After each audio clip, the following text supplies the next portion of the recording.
Welcome, everyone, to another episode of Weekly Games Chat. I'm your host, Chris, as always, joined by my co-host, Sean. Hey, what's up, Chris? You're like in front of me today. I know. I just want to stare in your eyes. This is amazing. Forget these other people in the room. Who's that? Love lift us up. Oh, and John.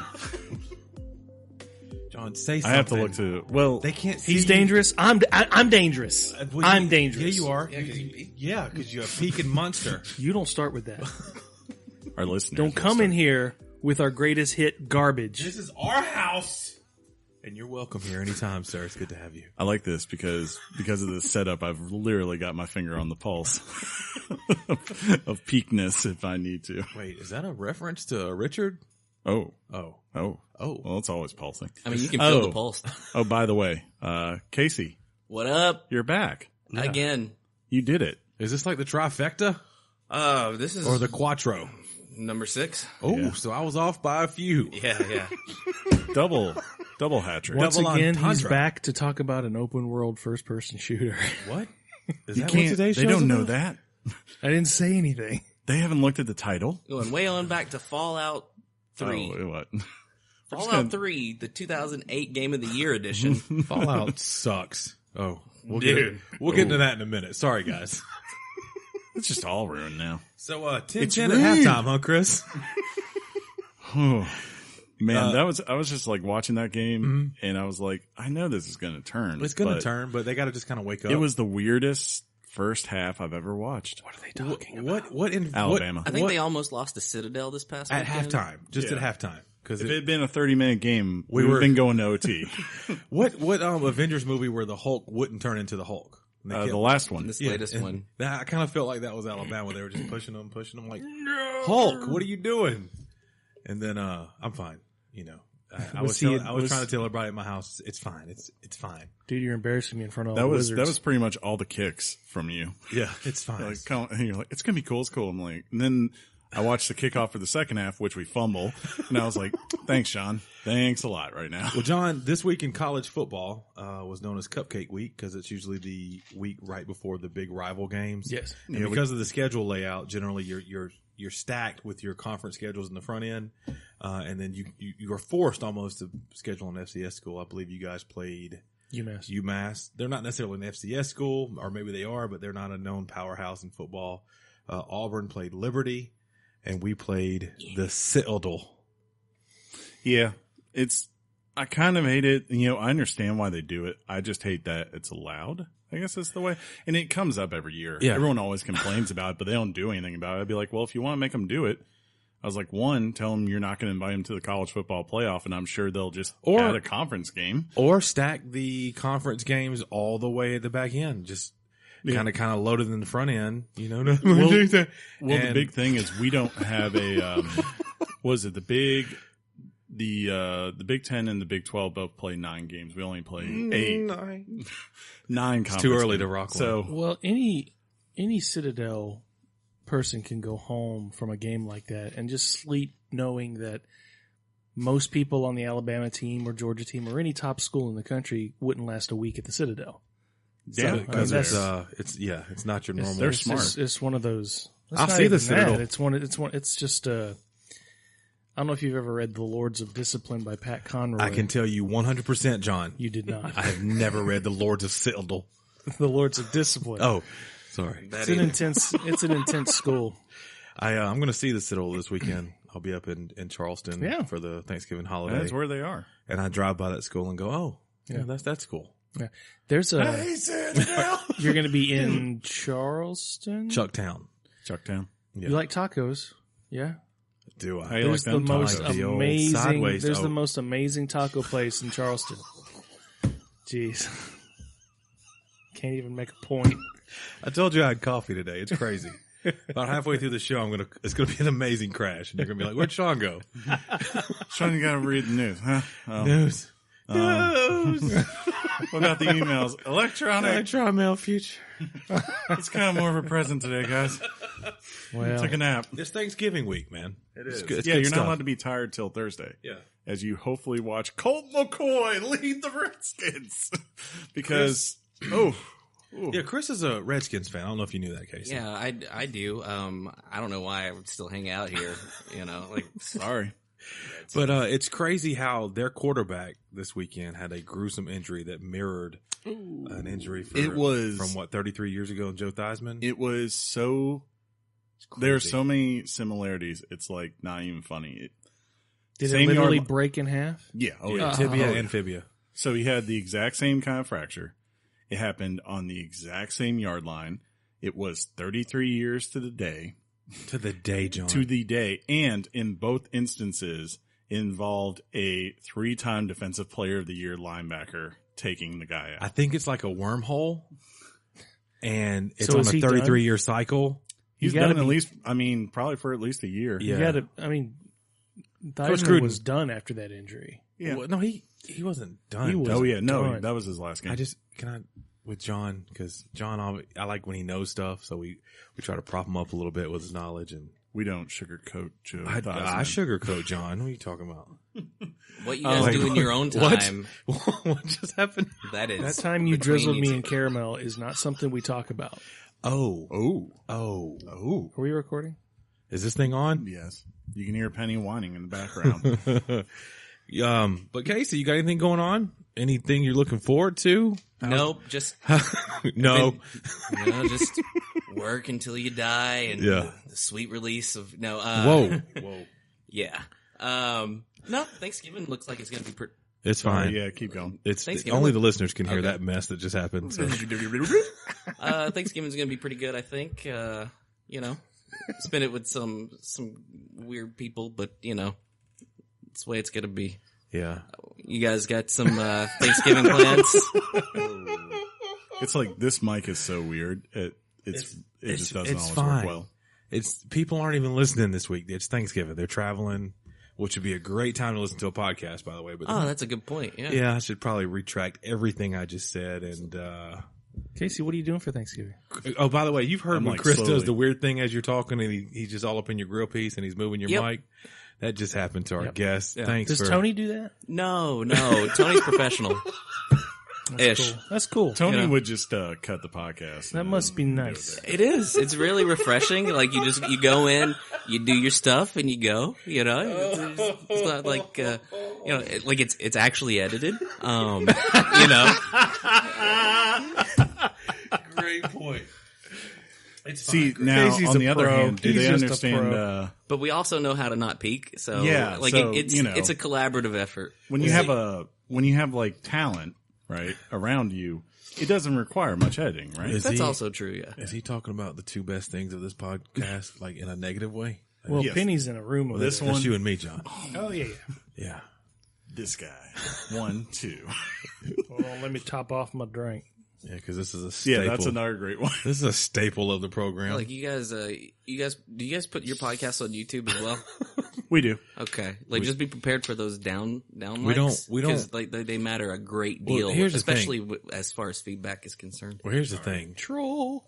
We want to actually have a video thing going on. Yeah. And Chris is not on board yet. But well, that's riveting. Yeah. So that's just like the soundboard. I usually put up a picture. Okay. So yeah, it's there. Put up a picture. I don't think they understand. Like if we did it, it would have to change our whole entire production around because you can't edit video very quickly, right? Yeah. So, or you just the don't. turnaround on that. You just don't. You don't edit this. Why would you assume? You just we need put to the edit video out there and go, just stick a camera right there, and here we are. I guess what you could do is we're so good at what we do, we don't have to edit. Yeah, that's the thing. You could just have just do a raw video. Just raw. Yeah. And we could actually call it Weekly Game Chat Raw. Stop putting ideas into people's heads. They love it. They've asked for it. It will never happen. I know. And you're the reason. They're going to find that out. Oh. It's my mission on this Thanksgiving week. One thing that I will say, a couple weeks back on the show, I think you introduced John to Ooey Gooey bars, right? Yes. Yeah. All in his mouth. All in his mouth, right. And talk about raw. Like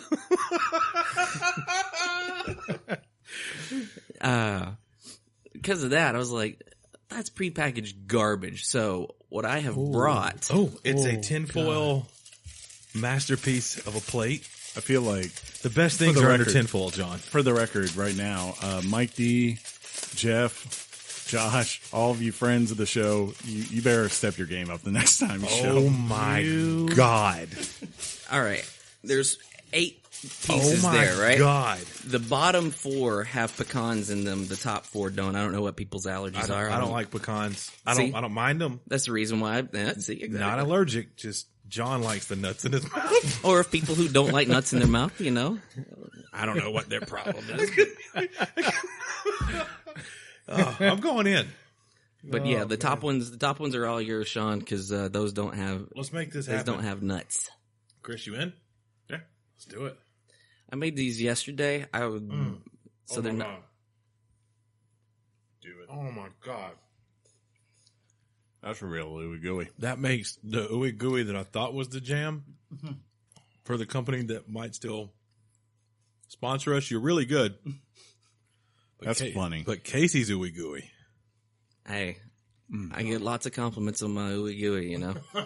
It just pours out. How did you know how to make these? I haven't made them in a very long time. I don't know. Oh, my mom. like, let's be real. Yeah. No, she used to make them. They're not like I was gonna try and see if like she would make them because 1, I'm lazy, and 2, hers are a little bit better. But you know, she's got her own life supposedly. I don't know what's in an ooey gooey. Butter. It could be butter. There's a lot of butter. I Sugar. tell you what, yeah, butter and sugar. So butter and sugar are good, right? Those John? are pretty much mainstays of that. Yeah. This crust? Actually, right no flour. Really? Yeah, John, yeah. Did you have an ooey gooey on the way here? Yeah, that's what makes it What were you gooey. eating? Twix? Now the thing is, like, they're best fresh out of the oven. Well, they got to set for about like 10 minutes or so. Otherwise, it's like you'd have to eat it with a spoon. But like when they're still warm, oh man, they're even ooier and gooier. So is this because I've never seen these Yeah, except for in the store that's around the corner. right. I just thought it was common stuff, like a Are common you thing. from? I apologize if I should know this. Are you from here? I'm from here. Yeah, You I'm are? from here. I didn't know if this was a northern thing. They're also called chess cake. So if somebody says they have chess cake or know how to make chess cake, Dude, because that's what I know them by. But they're also known as ooey gooey bars. So, like, either term is acceptable. John, you haven't spoken much. John just People swallows. love that noise, John. By the way, just keep doing it. Yeah. Yeah, it's the best. This is when they cut it It's off. Sean's favorite noise ever when he's I'm on. about to put him through that wall. Like, oh, you just like the old, that good old chewy smacky. It's when I can instantly kill someone and not care about it. Right. No, you get that red mist. Just. Was it What a Rush? I've got to finish this. Put all this in my mouth so y'all can talk for a minute. So I saw 2 movies this weekend. One that I was really, really surprised how good it was. And the other I was let down by. So I did that. Yeah, and you're the only one that I know that's let down by it. Oh, I did see Fantastic Beasts. And I kind of want to slap you in the throat with my bare hand. I just don't like movies when... That are good. Got it. I don't like it when movies, like, when they don't service the characters and they more so service, like, the meta. That's all they care about. And the characters just kind of become secondary things. Yeah, I can see that. Yeah. And you do know there's like 5 movies in the making, Yeah, so even with that mindset. Yeah, because it felt like this movie is all about one thing and one thing only, just getting the elements in place to set up the larger narrative that they care about talking about for the final 3 movies. Did you like the first one? Yeah, I did like the first one. So, like, Deathly Hallows Part 1, that Hated did it. nothing for Yeah, you? hated Okay. it. Well, to On me, the other hand, 3 is my favorite of the original Harry Gotcha. Potter. I mean, I walked out of this one going, well, it's a Harry Potter movie. Even Yeah. though I know it's not a Harry Potter movie, but You watch this movie without me? yeah. Awkward. Hey, So, you watched it without me? but I'm one of those I people haven't seen the that, second one. Really? to me, these movies are like Pixar movies. You see them once, and you're good. Not you specifically, but I don't particularly think any of the Harry Potter movies were phenomenally good. I thought they were just, that's kind of like the book. I Okay, actually I agree. saw that. A It lot looks of them better. 3 was the only one of them that really did. Like, I'll go back and I'll rewatch that. See, I think Goblet of Fire is the strong one. That's That's the probably one I'll only go other back one. and watch. That's the only other one I'd probably do it too. These are horrible. Basically once Yeah. what was it? Once David Yates came on, who is the guy who's directed all these, most of them to me have kind of just been by the numbers. Like the last couple, it was just like, look, these are huge books. We got to compact this down and get through it. And we're just giving you the hits. And that's fine, but I don't know. They could be better. This movie, like, it just ticked me off. Like, for instance, when it started, right? Like, the last movie has like has two big, like, leading ends to it. Like, one with a villain and one with a main character. And both of those just kind of got swept under the rug within, like, as soon as they came up in this movie. Like, Oh, but you like The Last Jedi. what problem got swept under All the the rug? things J.J. Abrams did in the first movie swept up immediately in the No, they second. weren't. They were kind of Are you expanded upon and serious reached right now, a dude? conclusion. Dude, are you serious right Maybe now, bro? I'll give you maybe Snoke. Snoke would be the one I've The lightsaber, Snoke, everything else, Yeah, the kind whole of. movie. Yeah, because it played in service to the characters. Hey, I'm not getting worked up, okay? So you it's need to like calm down. One day, somebody decided that they could take out a starship with another starship with light speed, which Yes. creates a problem because it's like people are stomping their heads going, why didn't we take out the Death Star like that? Because the Death Star was shot it down, dude. See, that's what I'm talking about. Like, that kind of stuff doesn't bother me. No, but Because that's like just meta stuff that has nothing to do. You could change all that stuff around. I don't care. one more time. But like the stuff as far as characters, like I like the end of Lost because it's not about the meta of the island, really. Whoa, hold It's- up now. yeah. What show were you watching? See? Its main focus was concluding the story of those characters. That's in a what it was meta about. fashion.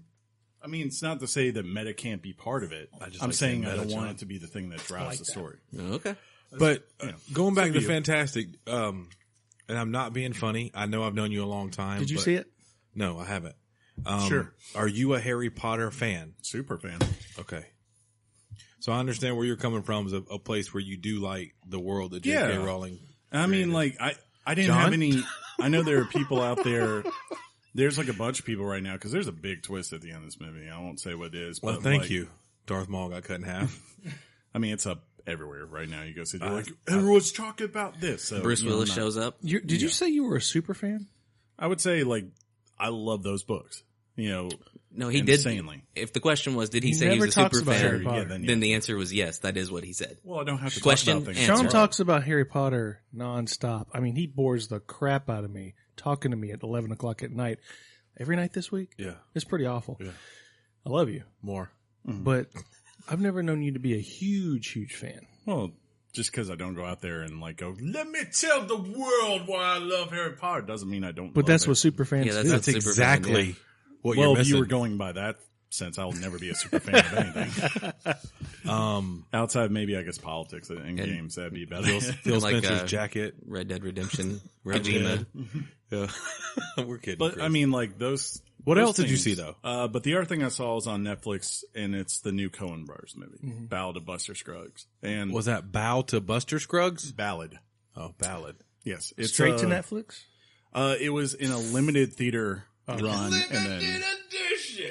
and then now See it's that on guy. Netflix. And yeah, that's just solid Coen Brothers stuff. It's a kind of like a Western anthology of 6 short stories, kind of tied around the idea of death in the Old West, and they are all really, really good. Like Tom Waits is in one of them. How many westerns don't have like death as a theme though? Oh yeah, that's true. That's fair. McClintock, John, who's Tom Waits? Stagecoach. He wouldn't know. I don't know who that is. He's an obscure singer you probably never heard Oh, of. okay. Yeah, yeah. Okay, cool. Just only And talks like that. Blazing Saddles. Oh, Back to the Future Part 3, the greatest Western ever made. indeed. Indeed. Right here. Fist bump on air. Speaking of movies that Just happened. focused on meta, So all of these exceptions that you're listing pretty much shows the percentage kind of sways in favor of death. Absolutely, yeah. 100%. but yeah, like they've even got the guy from. I had to tell my dad because in one of them, the dude from Old Crow Medicine Show. Actually, I don't think he's in that band anymore. Shows up and like has this awesome ballad, and I had to go download the soundtrack this week because it's a really good soundtrack. James Franco's in one of them. I'm out. I know James Franco. Yeah, you know him. That's a good name drop. I know that one. There's other people. I mean, So you just got cultured this weekend. Yeah, you did. You had culture coming out of your ears. Yeah. And you're off this week? I am. The whole week. Yeah. The whole 3-day work week. I'll probably wait and watch, I think Roma might be out this week. I know it's coming soon on Netflix, which is the new Alfonso Cuarón. Well, and you like him, hence the Harry Potter 3 and all that stuff. Gravity. I did started watching Daredevil, the new season. It's about time. It's been out for like What? a while. Like, if it's been out for longer than a day or two, like, What am I doing, late. right? Yeah, like, late to whatever. the party. But I'm liking it. I feel like I need to watch all the other ones that came out before that before I do, even though probably I don't. You do. Yeah. Wait, you haven't seen any of Daredevil either? No, I don't mean that. I mean Jessica Jones sequential season came out and then followed by you'll be Luke all right. Cage. Yeah, you're fine. You're fine. Really? Yeah, you're fine. Yeah. Jessica Jones season 2, I did not like at all. I got halfway through it and I stopped. Not because I said I'm done, but I Have they got canceled distracted. that one yet? That's a good too? place. They She's have not so canceled hot. that one. Yeah. I love Jessica Jones. I like whenever she was in Breaking Bad and died. Whoa. Yeah. Whoa. Jeez. Spoilers. Whoa. I finished. Speaking of that- I finished Man in the High Castle season 3. Yes. Was it worth it? They turned it up a notch They this did. season. They did I was indeed. like, several things they did. I was like, wait a minute, that's not conventional thinking. How One of dare those you? days. Did we announce that Bryan Cranston announced that there's a Breaking Bad movie? Did we talk about it amongst I ourselves? heard something about it, but I didn't know he announced it. Yeah, that's exciting, huh? Speaking of Breaking Bad, see how I did that? Speaking of Netflix and Breaking Bad and things that remind me of that, I started watching Ozark Oh, that's a good one, dude. based on some dude on some podcast I was listening to. Oh. And, I gotta say, it starts off like, It's probably Casey on Geek Versus. it was. He's legit. I Batman really- rules. I really respect the slow burn, but that's not this show. No. Man. No. From the jump. Yeah. Like, I'm, See, John, I'm a guy digging It's it. like Breaking Bad. People seem to forget, like, Breaking Bad had like 4 years of building. Yeah. And then from 4 on, it was like, no, it's coming. Yeah. Hammer. Oh, that's Not what, this that's- show. That's what she said. Hammer. That's funny. Oh, it's coming. Hammer. Well, speaking of hammers, you ready to do this? If that's a legit pivot, Yeah. it is. Yeah, sure. Why not? Okay. Thank you for putting your ooey gooeys in my mouth. Oh, anytime, my friend. You don't anytime. understand. You set a standard for ooey gooeys in my He's mouth. going to go over his house next weekend and put his ooey gooey in his mouth. We're just gonna. What? We're just. To be fair, John Chris! will probably put his 5 mac and cheese in his mouth, so it'll be equal, right? So, like, You make 5 mac and cheese? My wife makes good mac. and Your cheese. wife. Your wife. Thanks, Chris. She puts smoked. Top notch. She covers it. Yeah, ooey gooey. She covers it in smoked Gouda.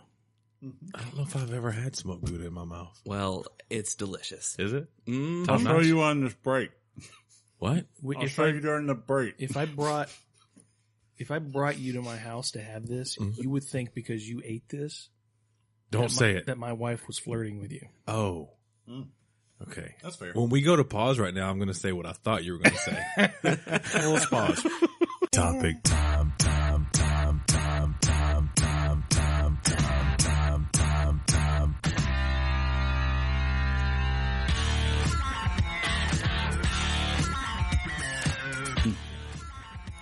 The topic is...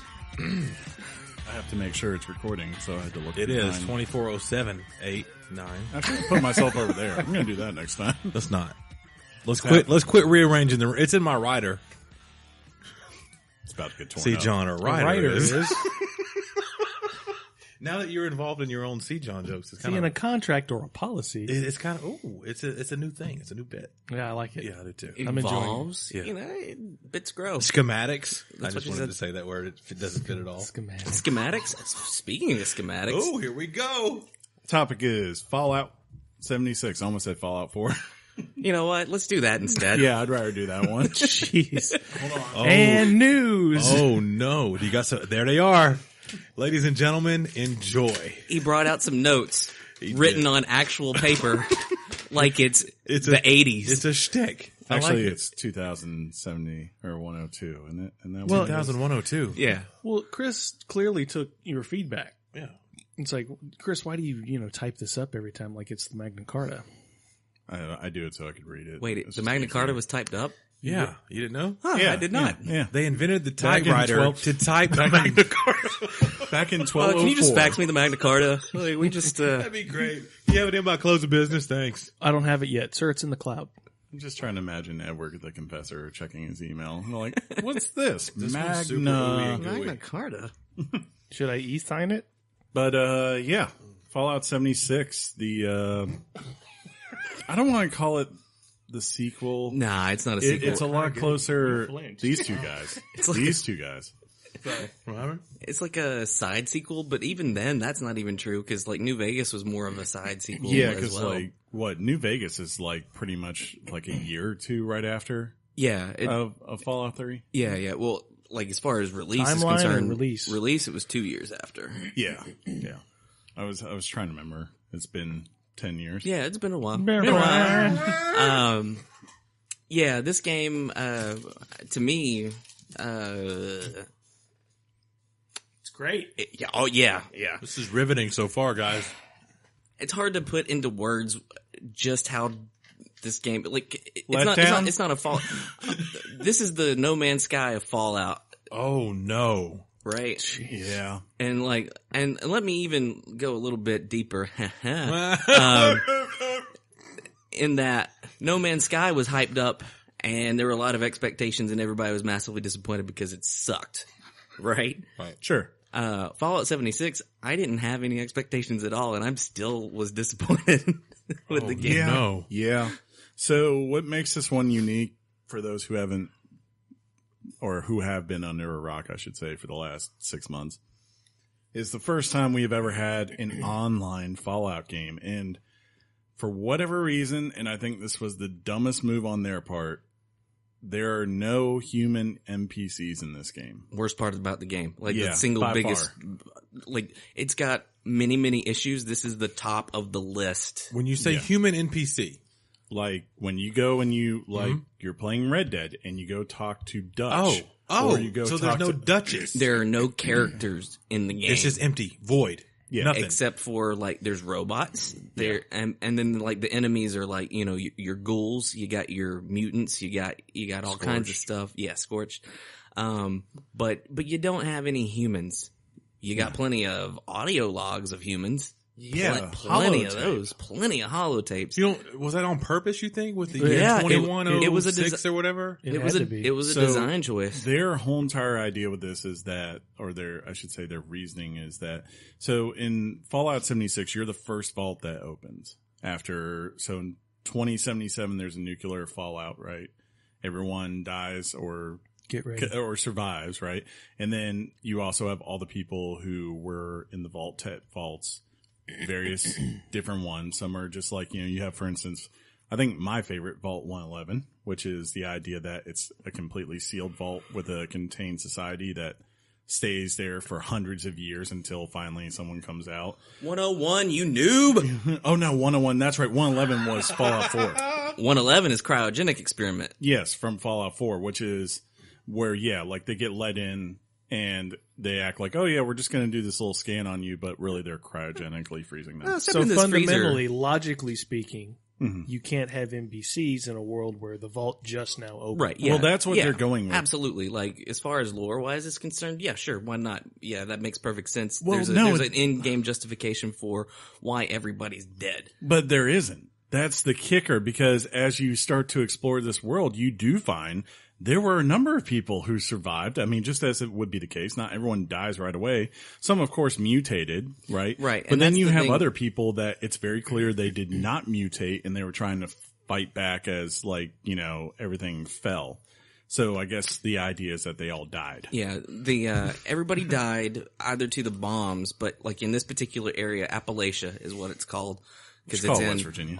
West Virginia. West Virginia. There is an outbreak of a plague called the Scorched. Yes. And here's the rundown. If you were a person, you got nuked. If you survived that, you got scorched. If you survived that, you got eaten or shot are killed. There are also there's people, no though, survivors. They actually, if you go through, I found today, there are logs on there also talk about the early people turning into super mutants. Okay, and then you could also, turn into a super mutant. Yeah. So which that'd basically, be my preference. It's kind of funny to see them whenever you see them in the game because they look like just little mini Hulks running around like from freaking Thor Ragnarok. They got the armor and everything. But one of the greatest Marvel movies. Yeah, anyone who's played like any of the other two main Bethesda Fallout games knows like there's part of the lore is like you're this person who's been cut off from society as it's developed into what it is now, right? Like hundreds of years later, and you're exploring and discovering it for the first time. So like, in the last game, going to Boston and then eventually finding out that Fenway Park has been turned into a city.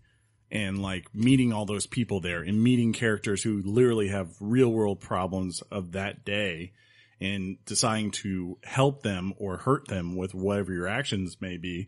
That was one of the main pegs for what made Fallout great. And that's completely just gone in this game. I mean, you have your, you have your crazy raiders who go around killing people and stuff. But what was really cool is like, in Fallout 4, you go into this one place, you find a serial killer. Yeah. Like, he just, that's straight up what he is. And you get none of that. None of that whole layer is gone. Correct. Like, it is not in this game at all. And it makes the world feel empty. Very. And the thing is, again, design choice, but it's also styled like a survival game, which I guess technically it is. And the thing is, I think the thought process behind it was any characters that you see would be other player characters. And that's all well and good. Okay. If the fact... if there's tension. Yeah. The thing is... The map is 4 times the size of the already massive Fallout 4 map. So you have this ginormous, huge map. Each server holds maybe 30 people. You're never going to run into anybody. You're never. And here's the kicker. It makes no sense, right? In the sense of survival games, as he said, there's 30 people, but when you pull open the map, you can literally see everyone's location. So you know where people are. So like today, I'm going to get you. I'm going to sneak up on this. No, I came into the game today and, I was right outside the mansion, right where we were last night. Right. And I could see there was a guy with a huge wanted rating in the mansion. So I'm like, all right, going left now. Yeah, and, exactly. I walked away because I'm not going to deal with that. It's a lot harder if I had just decided to go to the mansion because that's where we had been and I wanted to continue things there. And I walk in, there's someone waiting to kill me. Then there's tension. Then there's unexpected consequences of interaction with other humans. And the other kicker, though, is that as people, I think, quickly found out, most are not playing in a way of PvP at all in this game. It's pretty rare to run into someone who's going out there and griefing, mainly because, there's not really much benefit to it, I would say. There isn't. Yeah, it's like you don't lose anything outside of junk, like you for might scrapping. You might lose a little bit of junk, but junk is used for building stuff, and also it's junk. Yeah, and you can find plenty of it through the world. So, like, to lose your junk, you're like, all right. You don't lose your equipment, you don't lose your armor, you don't lose your weapons, but you can lose your ammo. Somebody shoots your junk off. That's it's actually not a big deal in Fallout 76. Yeah. So the developers, I read, designed it so that you could fight each other, but the design choice was they built it to kind of nudge you towards cooperation because that's fundamentally what the point of Fallout 76 was. Right. Cooperate and build. And right. But the thing is, to me, like in a game series that is renowned for freedom of choice, it really, really like I don't want to be nudged toward cooperation. If I want to mess somebody up, I want to mess them up. You want to be able to make your own choice. Just as it is. Right. Yeah. Because the way the PvP works in this game, you can attack somebody, right? You do like a minuscule, like a negligible amount of damage to them, no matter what the level is, whatever. They have, that sort of like opens up like the sort of like a challenge, I guess. If you hit them back, then it's on. But like if someone just runs up and starts hitting you, like they're going to take like 1 HP. Like, it'll take 3 years for them to kill you. It's not that big of a deal. It's annoying. Super annoying, but unless you retaliate, nothing's really going to happen. Yeah. And so once you retaliate, then hit points start coming off? No, Yeah. once you retaliate, like you both turn red to each other, and then it's time to fight. That's what that is. But at that point, it doesn't take 300 years to kill someone. No, that's right. no. Yeah, Okay, like then damage, if you full were, damage comes up, and Yeah, then if you were a level 50 player versus, say, a level 5 player, the level 5 player has about 1 second. yeah, But yeah, it just doesn't make sense because there's no tension when you see someone in this game, which is kind of the point of a survival game with PvP. Like, I know, Sean, you played Rust with me for a little bit. Welcome to Rust. Right?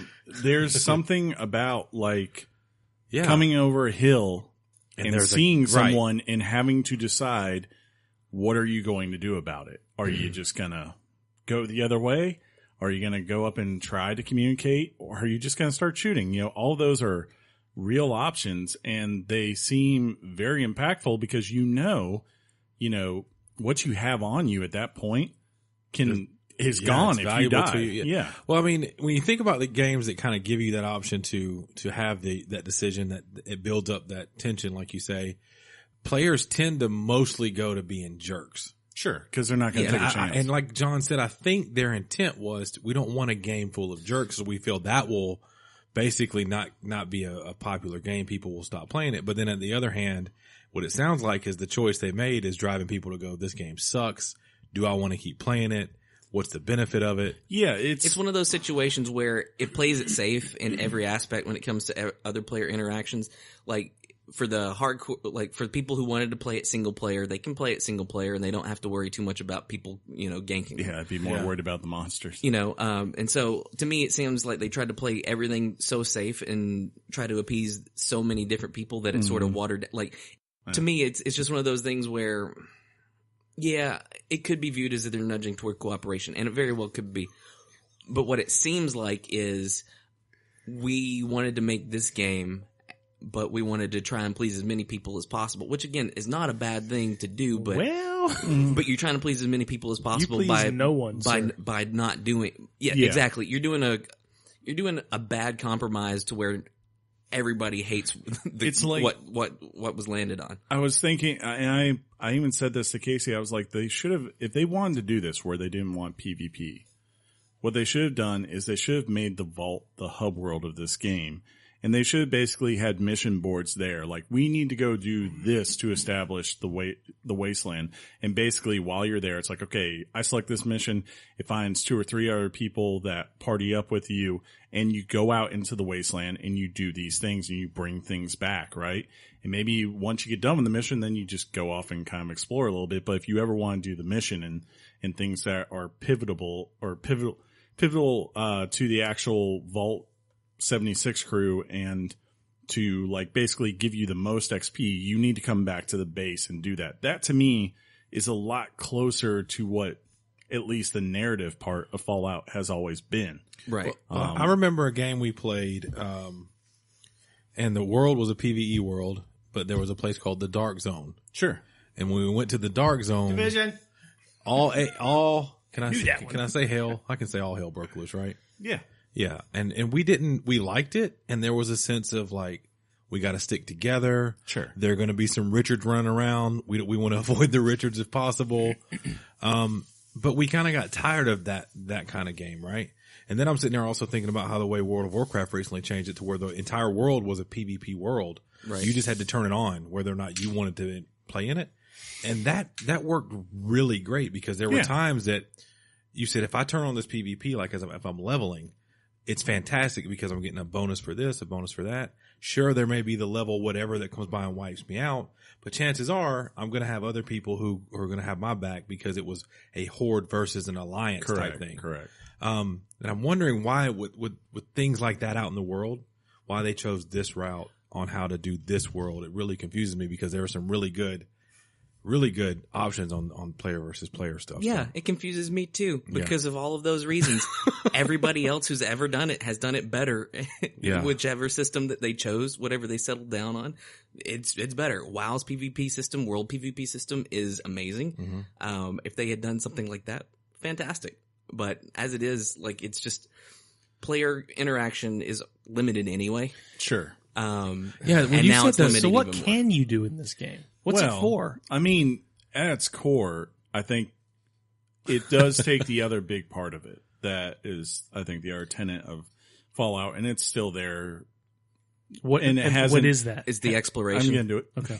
Yeah, the exploration and just kind of going through the wasteland and understanding, like, you don't know what's around the next corner. Or, like, I'll give you a great example. I was doing a mission where I was trying to get this, like, serum, like, to cure a plague, right? And I go down and I find an old computer. And I do that mission part. But then I also knows that there's patient logs, or not patient logs, but like doctor's logs as far as everything. And it's interesting because it literally starts from when they started this project with like 4 other doctors to find a cure. And you slowly read through and you see how it gets progressively worse and more depressing and like everyone dies and all that kind of thing. That's really interesting because especially as soon as I came out, right above the computer is a picture of all 4 doctors together at the start.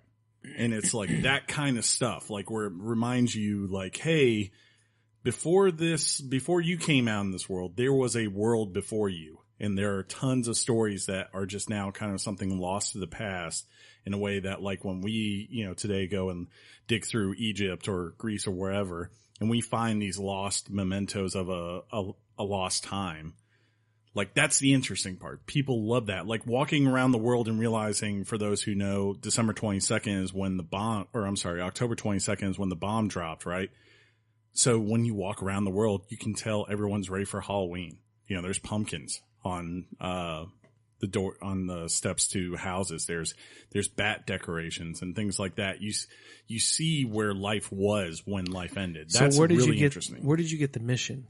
If there's no NPCs in the world to assign you missions, how do you get missions? Glad you asked. Yeah. So there's these wonderful thing called holotapes. And if there is a person who's alive, they're always just 5 steps ahead of you. And they love to leave you audio tapes so you can listen to what their thoughts are and what you need to do to help out. No reason why they would leave these holotapes. That part's a little unclear. And here's the other thing. Okay, just to go back to the no NPCs thing, right? They didn't save anything about not recording audio lines because the audio lines are all there on the holotapes because each holotape is unbearably long. It's an unbearably long 30 to 1 minute just solid info dump of just dialogue, right? And that's the other thing that drives me. You just info dump that all over my chest. Exactly. It's called a West Virginia steamer. And the thing is, that's funny. That's good.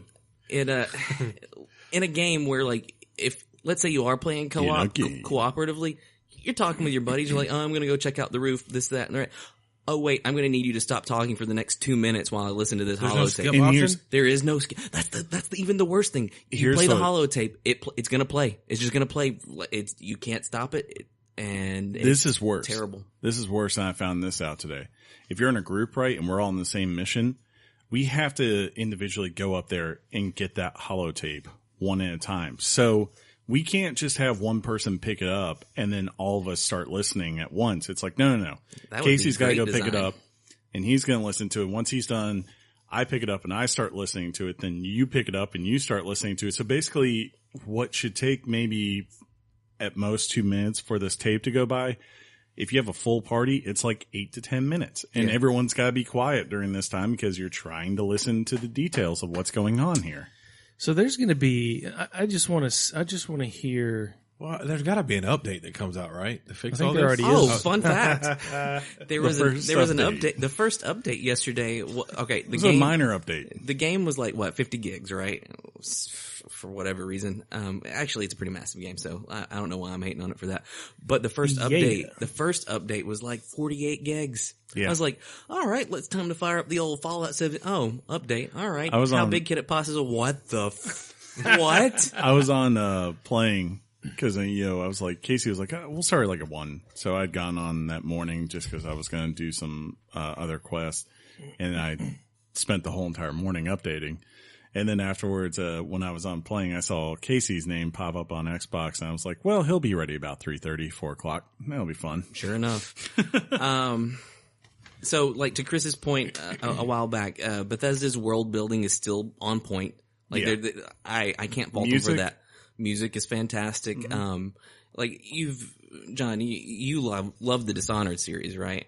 Yeah. So imagine it's the similar sort of world building as in, you'll find a note here and a note there. And, yeah, of course. And they tie together, and then you can find other signs and clues of things.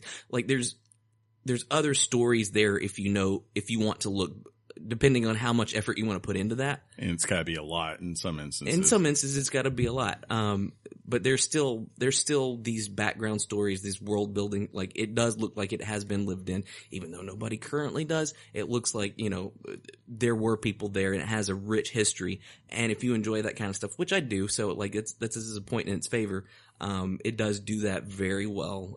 Still, Bethesda's, about the best in the business as far as that particular aspect of gaming is concerned. Yeah, like I had one where I was up on a watchtower, right? And a guy's like talking about like, he wrote a letter saying basically something along the lines of like, I made a mistake. I should have gone with her. I want to tell her how I feel about her, like that. I love her. I never want to leave her, that kind of thing. And it's like, I think she went down east down the railroad, right? So I just start going down that railroad and walking. And sure enough, about 2-3 miles down the road, I find a body with a ring right there, just lying on the side of the road. And you know who it is, and you know what that story is there. So it's like that kind of stuff, like where it's like, hey, if you're willing to go and chase down these leads and like read what's actually going on in this world, you can find out a lot of things. So earlier in the year, Sea of Thieves released to, I don't know, I guess different complaints, but similar situations. And many people would tell you that Sea of Thieves has literally turned around. I mean, it's just, people are still pretty consistent with it. Does this game, because it seemed like, I haven't played many of the games, but this seemed like a no-brainer. This seemed to make sense. Oh, absolutely. Is there hope for this to turn around? Is it because, I mean, it's on Metacritic, depending on which platform. On I think on PS4 it's in the 40 range. Mm-hmm.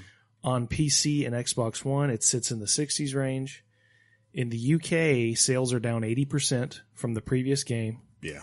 Is number one, is the board at Bethesda firing people? And two, is there a avenue to turn this thing around and make it something it was supposed to be to begin with? I don't think the board at Bethesda is going to be firing anybody. I think they were probably forcing it. Yeah, I think if anything, the people at Bethesda would be like, see, this is why we didn't want to do this. It's probably, I should say, the people at Bethesda Softworks, aka Todd Howard, are telling the board at Bethesda, because those are two separate right. It's like, see, you can't just slap Fallout on anything. And, no. Yeah. It felt like, to me, when as I've played this, and I think we both felt this way, like this game doesn't feel finished in the sense of stability. Like Fallout always has bugs, and so do, of course, any Elder Scroll games and all that kind of stuff because of their size. But this is the worst one of the worst thing that I've ever. Yeah, we're not talking about bugs in the way of like, look how funny it is to see that thing's head clip through this, mountain or whatever. I'm talking about if I sprint more than 2 seconds, my frame rate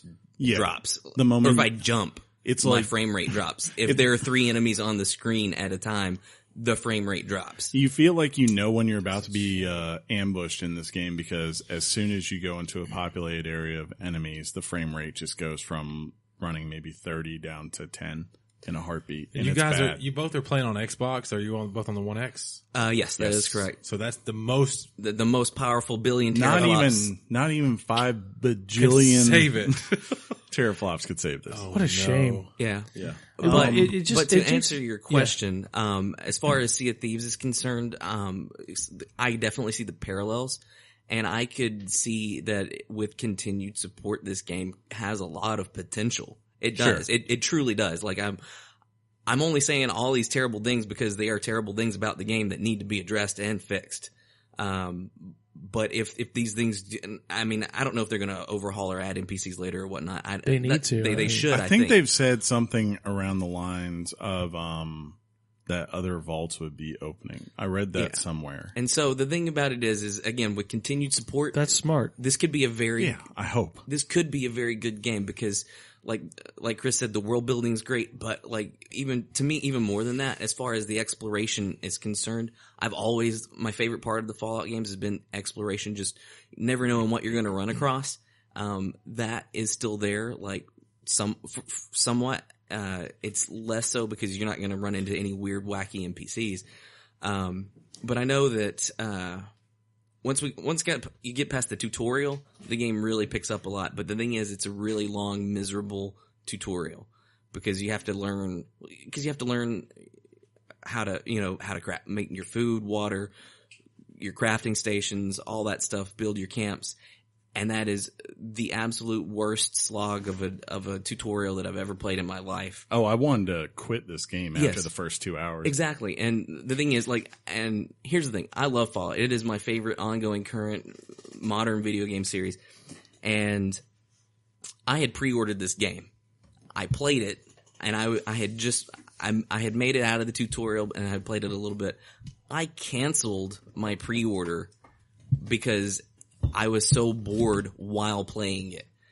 But then Chris picked it up and he was going to play it. So I was like, well, you know what? I'll try it co-op. After having done that, I'm actually glad that I did. It doesn't make the game miraculously a great game all of a sudden. But now that I've gotten past that really uphill grind, and playing a multiplayer game with cooperatively, sure. It honestly has gotten a lot more fun. Like, there are great stories if you go looking for them. There them. are great stories. Like, for example, we came across this mansion, and evidently there's this super secret society that was running out of this mansion, and you can join it and do all sorts of missions. But it's like missions from a terminal, so that's less great than it could be. Because it would be great if you actually got to meet the people behind the society, but you don't because they're all dead now. But see, like, and that's the thing, like, every quest line, like, even the interesting ones, because that was actually pretty interesting. We're still in the middle of that. Yeah. That's actually a lot of fun. It's going to be, this is a great quest, asterisk, but it could have been better. It could have been greatly enhanced by NPCs. So, to whoever knows this, how does Elder Scrolls Online work? Is it one pay? Is it a flat fee, and then you're in? Elder Scrolls, is it? I thought it was subscription based. It's free to play, but you can do a subscription for perks. Okay. So, and to be fair, in order for Fallout 76 to be something like this, they've already screwed it up with a $60 paywall. Well, there's a $60 paywall, but there's also cosmetics and various items you can buy with real money. Yeah. Because there's this thing called the Atomic Store, but, and you grind, and you can get a minimal amount of those points by actually playing the game. You get those points. But you can also purchase those points towards buying various things. Some of them are cosmetics. Some of them are actual useful items that you will eventually get, but you can shortcut those. You got a jacket. Oh, a cowboy jacket. I was eyeing that water purifier. Oh, was that on there? Yeah, there was a water purifier on the Atomic Store. I think it was like 500 atoms, and I have that much just from playing the game. So I was thinking about buying that. Maybe they'll have a Black Friday deal. They might. Probably. I've said this many times over the course of playing this game with Chris. Is the price point on it is too high. It's not a $60 AAA release. It's not. It's just too not. High. It's just not. Remember that guy? $40, sure, why not? How much? I would say $40, sure, why not? $30 would probably be the best. No, the best would be free. Like, let's be real. It's because it feels like an early access game. It does. It doesn't feel like it's completed. Like, Rust was okay and passable because it was literally when we were playing it in alpha. So you were okay, like, okay, this isn't in here yet. This isn't completely built out. But that's okay because I understand it's coming. And they're working on it. This feels like this game should have shipped like next fall. And I feel like it's out because if we're being honest here, Bethesda sales on a lot of their games have not lived up to expectations. And if you're looking to make money, why not out, your most trusted. I 100% completely believe, and this is also complete pure speculation that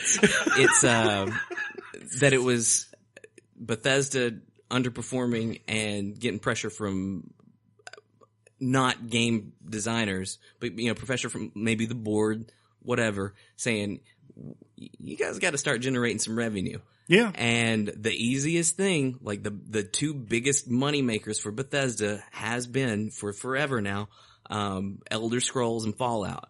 And well, we got this, the thing we're working on. Let's call it Fallout 76, But, again, complete speculation on my part. But that's what it feels like. Right? I would not have been surprised if this was originally planned as a patch or expansion, right? For Fallout 4. Yeah, because it 100% reused assets from Fallout 4. No, like from the everything is from the chairs to the workbenches to everything. Absolutely everything is just a reused model from Fallout 4. But I'm Todd Howard, and I'm like, who did they catch? Hey Todd, what's up, man? Who did they catch me in bed with, or who did they catch me burying a body of? Right. To make me do this. That's why everybody loves it when Todd Howard comes out on E3. But this was the most non-Todd Howard presentation I've ever seen. He doesn't show Elder Scrolls or any title until it's 6 months ready to go. Right. But he showed 2. Mm-hmm. It's like, why would he put his name on this when you're Todd Howard? I know it's Bethesda. I know it's Bethesda, but you're also Todd Howard. And that's what fundamentally... There's like 3 people in the industry. You don't tell them what to do. Kojima, Miyamoto, and Todd Howard. I'd say Dan has fair enough. Hauser fair over enough. him. Fair enough. But here we are. But and it's like, yeah, it's a very bizarre like conference. I'm reading news articles looking for people getting comments or quotes from somebody at Bethesda about what has happened. Like this is bad. Yeah, sure. To answer your question, I think here's the thing as far as what you're saying, where you say it's Todd Howard. That's great. And I love Todd Howard. I agree with you. Like in terms of creators, he's up there, right? But Todd Howard doesn't own Bethesda. That's the key here. And we saw this before with Kojima. And it comes down to money, and it comes down to what the focus of the company is. If Pete Hines is having a bunch of problems with his other projects, and the studio is losing money and not making enough revenue, eventually Pete Hines, the businessman, has to kick in and has to say like, hey, Todd, I love you, but you put out a game in 2014 and you want me to wait for what is a completely new IP, probably at the earliest 2020. And then you want 14 or 15? One of the two. But then, on top of that, you want me to probably wait till 2022, more likely 2024, before we finally get the sequel to the most popular game we've ever shipped. Sure. And, if you're them, you're thinking Dishonored 2 did not do well. Prey did not do well. Even, Wolfenstein did not do well. They've all gotten nice praise, but at some point you have to say, what's in our best interest in terms of money? And if you're Todd Howard, critics don't pay the bills. Yeah. On the other hand, if you're Todd Howard, you have to ask yourself, are you willing to walk away from a studio you've built over the course of now 20 years, have all the people you want working for you under there, and basically go out there and try to rebuild something completely new, understanding that more than likely, because of the fact you're going to have to get financial backers, there'll be just as much pressure on you to deliver something profitable again. It's like, it's not like these guys are the only one I've seen that has really done it has been Dan Hauser. And that's because they built up something from literally this small, just a small PC game that was interesting, and happened to make something that blew up so big that they were able to slowly build out and get a couple of franchises that didn't cost a lot of money for them to make games for, while they built this huge thing up that kept returning value. They never sold out to Activision. They never sold out to EA. They kept Rockstar in-house, and now they're in a position where they have so much money and they partner with Take-Two that Take-Two has no control of what they can tell them what to do, because they understand that Rockstar could take GTA to whatever publisher it wanted to put that game out, and that would just kill their bottom line long term, right? They don't have anything as big as that at that studio. So it's a tough bind. I'll be interested to see what Todd Howard says when he finally does say what I'm sure there are certain things he'll never be able to say in public about this game, but I would like to see, like, hey, 5 years from now, someone come back and say, when he does say it, he better have on the nicest leather jacket he's ever owned. He does wear nice. I will say, last week when I was talking to Casey about this, we had a lengthy conversation about Fallout, and I said, I'm still mulling over it. I'm still curious about it. And he said to me something that made me feel better once he said he has that way. Yeah, he's very soothing. He said, he said, John, he said, John, if I were you, I would not buy Fallout 76. I said, why? He goes, because I don't want your first Fallout experience to be Fallout 76. It will ruin it for you. It ruined it. So consider that from Casey here. If this is going to be your first Fallout game and you have not decided. You're first. Casey would suggest you not buy it. Oh, no. I'd agree with it. And since that time, I have slept very well. And it settled it. Because, who's the biggest Fallout fan we know? Like, I would Definitely be Casey. embarrassed to see Chris is also. to be a Fallout fan, and recommend this game as like, this is what you like. This is the stuff that you're into. And then I'm like, well, don't kink shame me, but like this is not. No. This is not representative of the thing that I like. So who should play this game? I guess I think the ones who will get the most joy out of this, and I saw it the other day. Kinks. I was walking around the world, and I literally saw a group of 4 people building this huge complex base together. Like, that's, of all the things that do work well in this game, the base building, which was introduced in Fallout 4, has been kind of streamlined and works great. And there's just tons of, like, it works. It works adequately. Yes. Yeah. But, like, there's tons of investment. You could go out there and go resource hunting just to improve your base, and you would have a blast. And that's what I was seeing these 4 guys do, is like come together to design something that's theirs and is well defended and has all their stuff in it and all that kind of things. Like, that's where this game, I think, will likely shine, at least for the future, or near foreseeable future. Like, because I think their idea is for you to go out there, like us 4 to go out in a party, and the stories aren't so much about the narrative experience. It's about the memorable moments. Like, exactly. Casey and I were walking to a mission the other day, and we came into this place that was kind of like an old rundown rock quarry, but it looked like Mordor. And we just went right into the freaking Lord of the Rings references. Yeah. I was like, one does not simply walk to the miners, I was like walking behind him. I just go, don't you leave him, Samwise Gamgee. And I don't mean to. And so, like, to me, like, I completely agree. Like, that's who this game is for. If you're just looking for a platform to hang out with your friends online, joke around, whatever, it's a massive world to explore. It's a massive empty world with no NPCs. But that being said, there are still little gems scattered here and there that you can find. Like, you can go see these weird, crazy things happening to a much more subdued amount. But again, it's basically, again, like you see a Thieves experience first off. There's not a whole lot to do in that game, right? Mm-hmm. Whenever I was playing, it's a lot more fun whenever, you got your friend puking off the side of the deck and you're, exactly. crashing your ship and you're doing all, like, that's who this game is for. If I had to say, I wouldn't say it's for casual people, because I can't in good conscience recommend a game that takes at least 3 to 4 hours to maybe start having fun.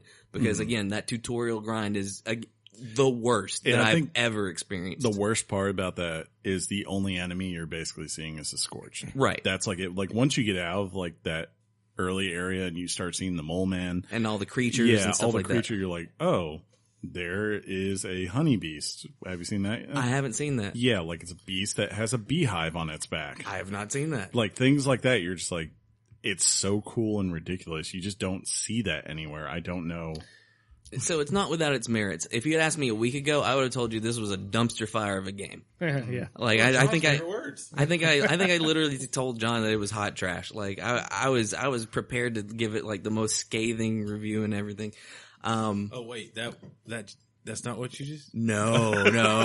So I mean, It's come up. Yeah, that's what in my estimation. so it's time to show us your Richards. Yeah. All right then. Let's do this. All right. No, So seriously, show it. again, if you asked me about a week ago, I'd probably say like a 2 or a 3. Oh. But since then, getting more familiar with the world and the systems and stuff like that, plus playing co-op and, making your own fun, it sort of chubbed up to about a 7. Whoa. Chubbed up. Yeah. I'll say I like the for you? term. I'll say a 7 in the sense that it's not so much what it is, but also optimistic about what it could be with continued support. So, as is right now, probably 6.5. But I will be generous and give it the full 7. About average. As we all do. Yeah, we hype it up. And I'm generally, and I think that's also partially personal bias because I love the franchise so much and I want it to succeed. So, because I normally do stuff pretty harshly. Yeah. I would say I'm comfortable with the 7. I'm comfortable sitting at a solid 7. Not more than that. Not more than that at all. Hey, a 7 typically pleases. Yeah. Oh. What you got, Chris? Yeah. Casey heard me the very first night when we were playing this.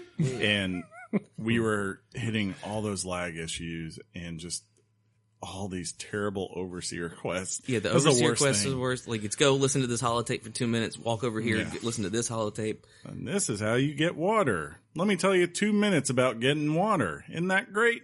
Yeah. Cool, now go kill these things, come back, and we'll talk more about water. Yeah, and it was kind of parts- funny. Like, you got to the camp, the end of the camp tutorial is the last tutorial, and I just remember Chris was like, yeah, I think I'm good. I think I'm good for the night. Yeah. At that point, I was probably about ready to say 5. I'm kind of in the same vein of Casey. I think long term, it feels Veiny Richards. Yeah, it feels optimistic Richards. It feels like it could be a 7 eventually. Like, you just don't know how these games are going to evolve.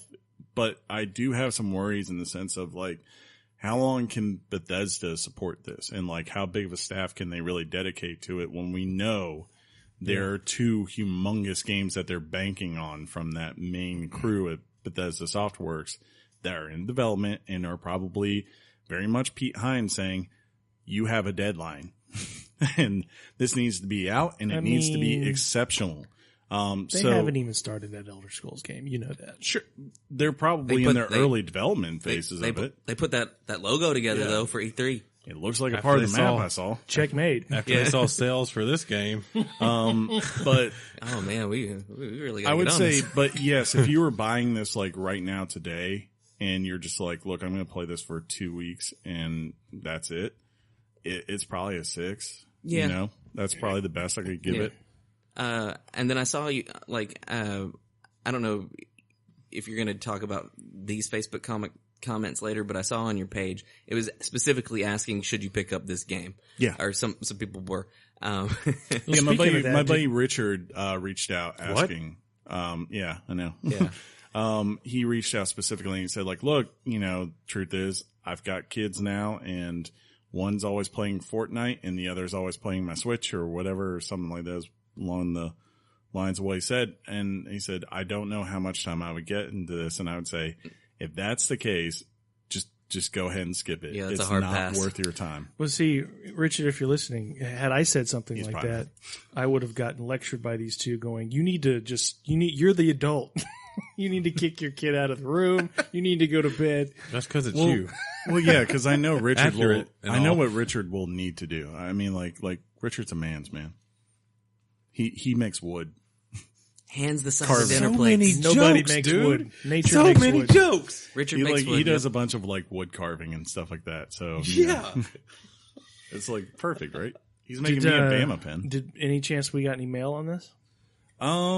No, we did not get any direct mail for this week Okay, well, good. on that. All right. Well, let's Fine job, gentlemen. Thank you for the insight and the Shame. knowledge that I'll never play this game. It was a lot of work. It was a lot of work. Shame. You want to play some more of this afternoon? I do actually. Okay, yeah. Let's go to the news. Hot off the press and straight to your ears. Weekly Games Chat presents the news. News. We're tired. Whoops. Yeah. So it's time for news and stuff, huh? I guess. All right. So, Chris, this is not how you normally do it. What's happening right now, dude? There we go. You just calm down. Just calm down. Okay. So everybody's excited about all these mini consoles that are being released, and the PlayStation 1's coming out. We talked about it and everything. But a lot of people have assumed that maybe the next thing for Nintendo was the N64 Classic. Wrong! No Nintendo 64 Classic for now. While many have assumed that the N64 Classic was an inevitable thing, Nintendo has indicated that it has no plans to release it this time. Reggie Fils-Aimé indicated that we were clear when we did the first two Classic series that, for us, these were limited time opportunities that were a way for us as a business to bridge from the conclusion of Wii U as a hardware system to the launch of Nintendo Switch. Make money. Make money. That was the very strategic reason we launched the NES Classic system, end quote. Look, you guys weren't buying the Wii U. We had to do something. We had to come up with a plan, some tape in the holes to hold the water back. We're going to do a survival Mario game to sort of hemorrhage the, all that. Again, my same concern with the PlayStation Classic.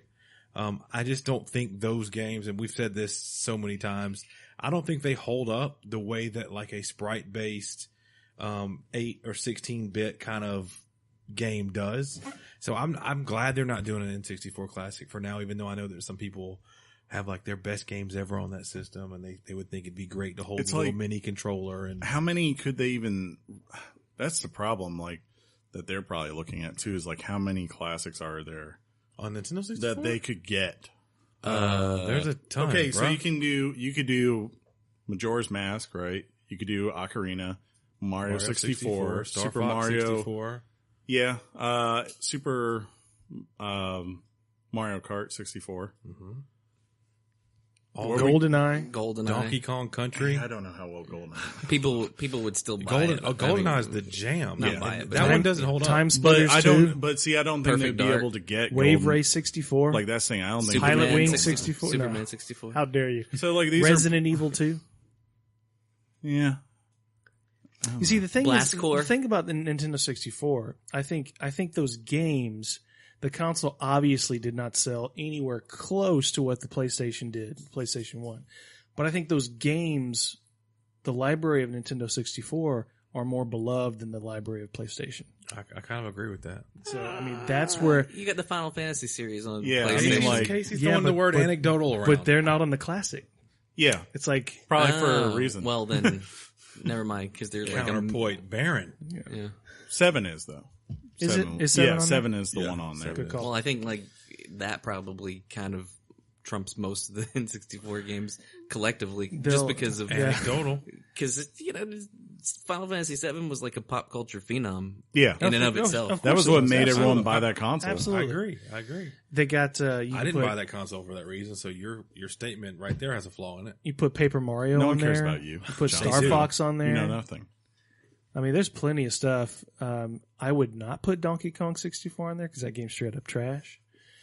But What Oh, about that the game Mega is Man game? But you trash. named it. The Mega What? Man game. I named it. He didn't. I did. It's that game's trash. the bomb. It is trash. Turok and its excellent control scheme. I think that's the big thing. I'd leave that one off. That's the big thing. Like there are certain things that are on that console that, like control wise, and are that I don't know how well they would age. Like they'd have to go in there and make an effort to update. Like for instance, like you said, Well, that would come with a controller. yeah. For instance, the big one would be. I really didn't mean that disrespectfully.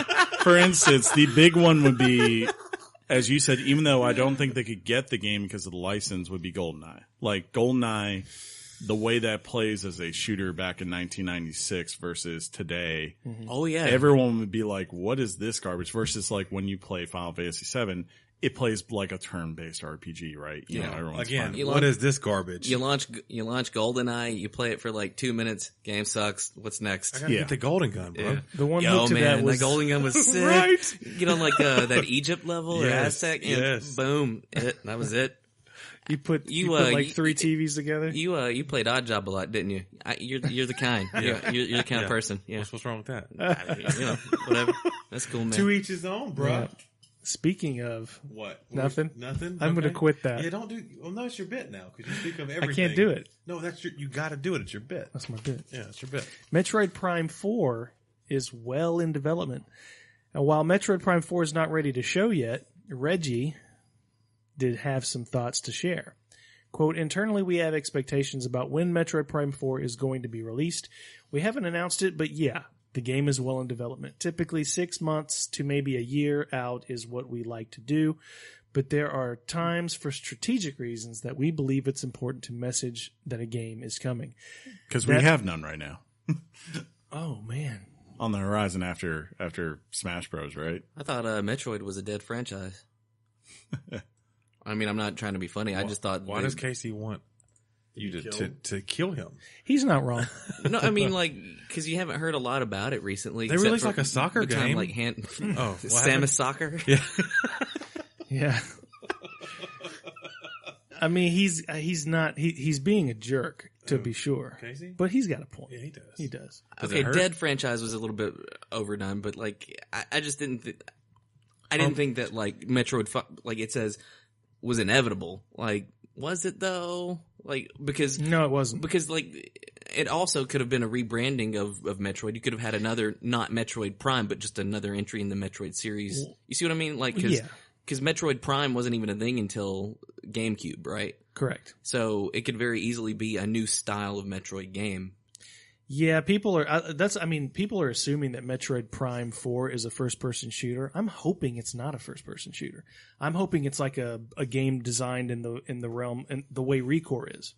I'd love to see a Metroid game that works like that. That would be the perfect design because except good. It was Phil would like it to sell as well as Recore did. Well, see, that's the thing. Metroid. Good point. Metroid does not. Metroid does not have a history of selling very well. Even the Prime series. Which is unfortunate because I actually also love that series. Oh yeah. Plus, like Super Metroid was awesome. Wasn't it though? Yeah, can't wait to play it. I've never played it. What? Seriously? Yeah. Wow. That is a shame. I've got a mini Super Nintendo. I'm going to play it on that. Oh, you have. yeah. When's that happening? When I open it finally after a year. Because see, I bought it the last time they were out, and I was like, they're never going to have these again. Boy, was I wrong. But $900. See, Reggie has a habit of double speak. He's good at it. Double it. But that makes me go, Metroid Prime 4 is 2020, not 2019, unfortunately. I felt that way when they Which just first makes me announced it. so... I mean, please just show it. I just want to see it. They'd have to start If that's it. the case, then what do you think is They have to start it. what do you think the big game for Nintendo is next fall or next year? I think they're going to crap out their Wii U releases that are quite amazing. Finally, Mario Maker comes out for it. No, I don't think that's. I just don't think that works on Switch. I could see a new Mario Kart, like specifically That'd for be the dope. Switch. Yeah. You know, not just Mario Kart 8.5. That's got to be. I think it's going to be catered around their online. They got to cater some business up over there. business. Some business. That's a good game for it, right? Yeah, it's a good point. No, Casey. Good point. I think they would. I think they're just going to remaster the crap Is the out of their Pokemon Let's titles Go from Wii. technically the Pokemon they were I showing wasn't off that talking. day? It's okay. I don't know. Okay. You were just, it was drivel. I was tired of it.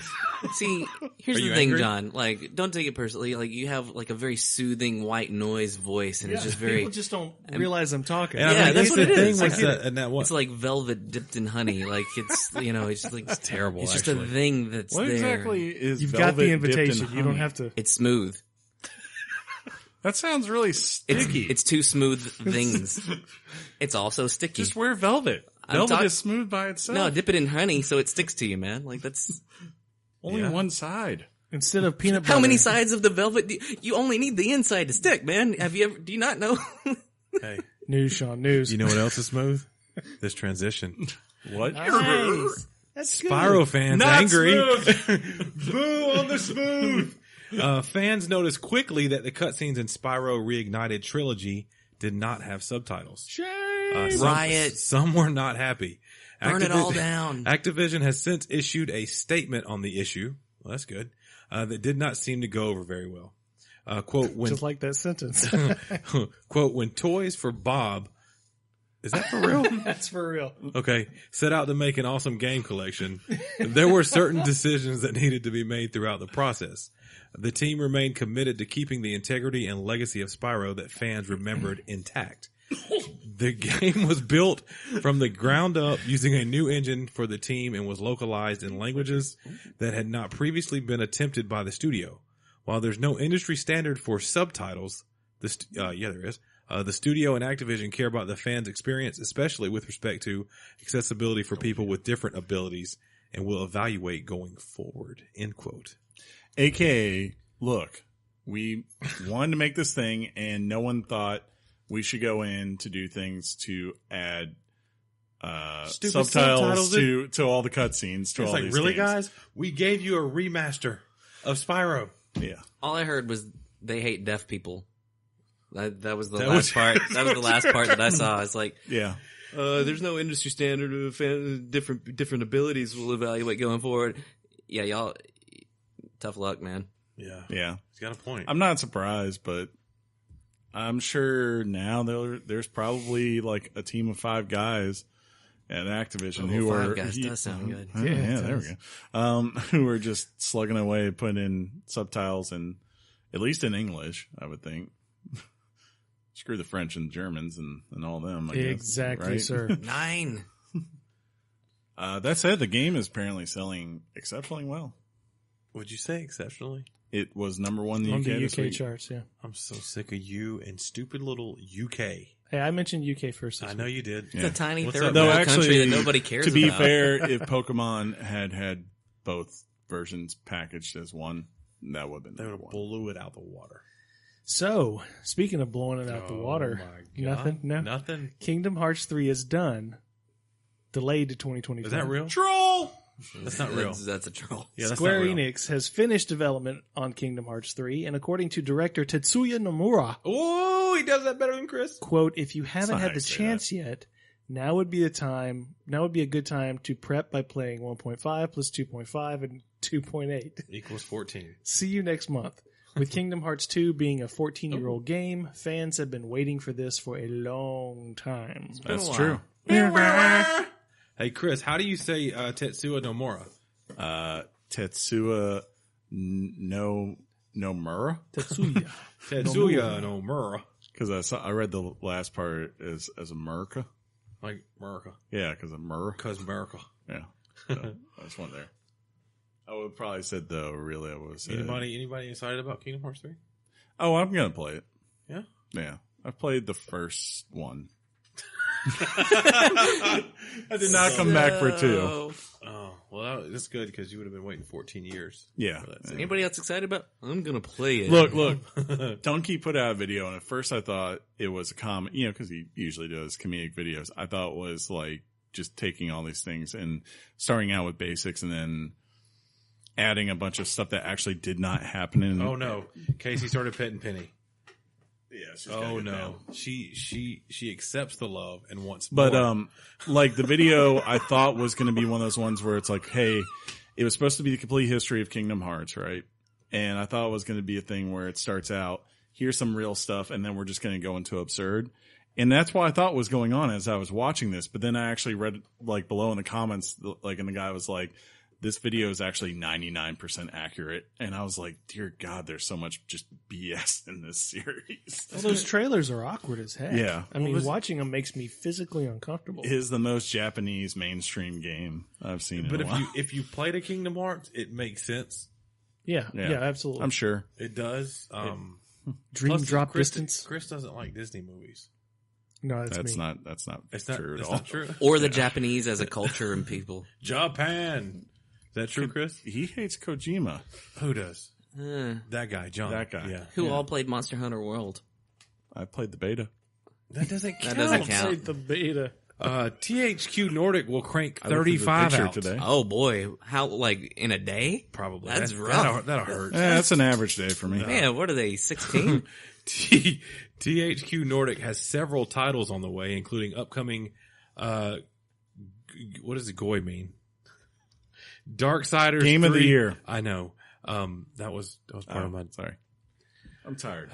And Metro Exodus, but the company has more on the way.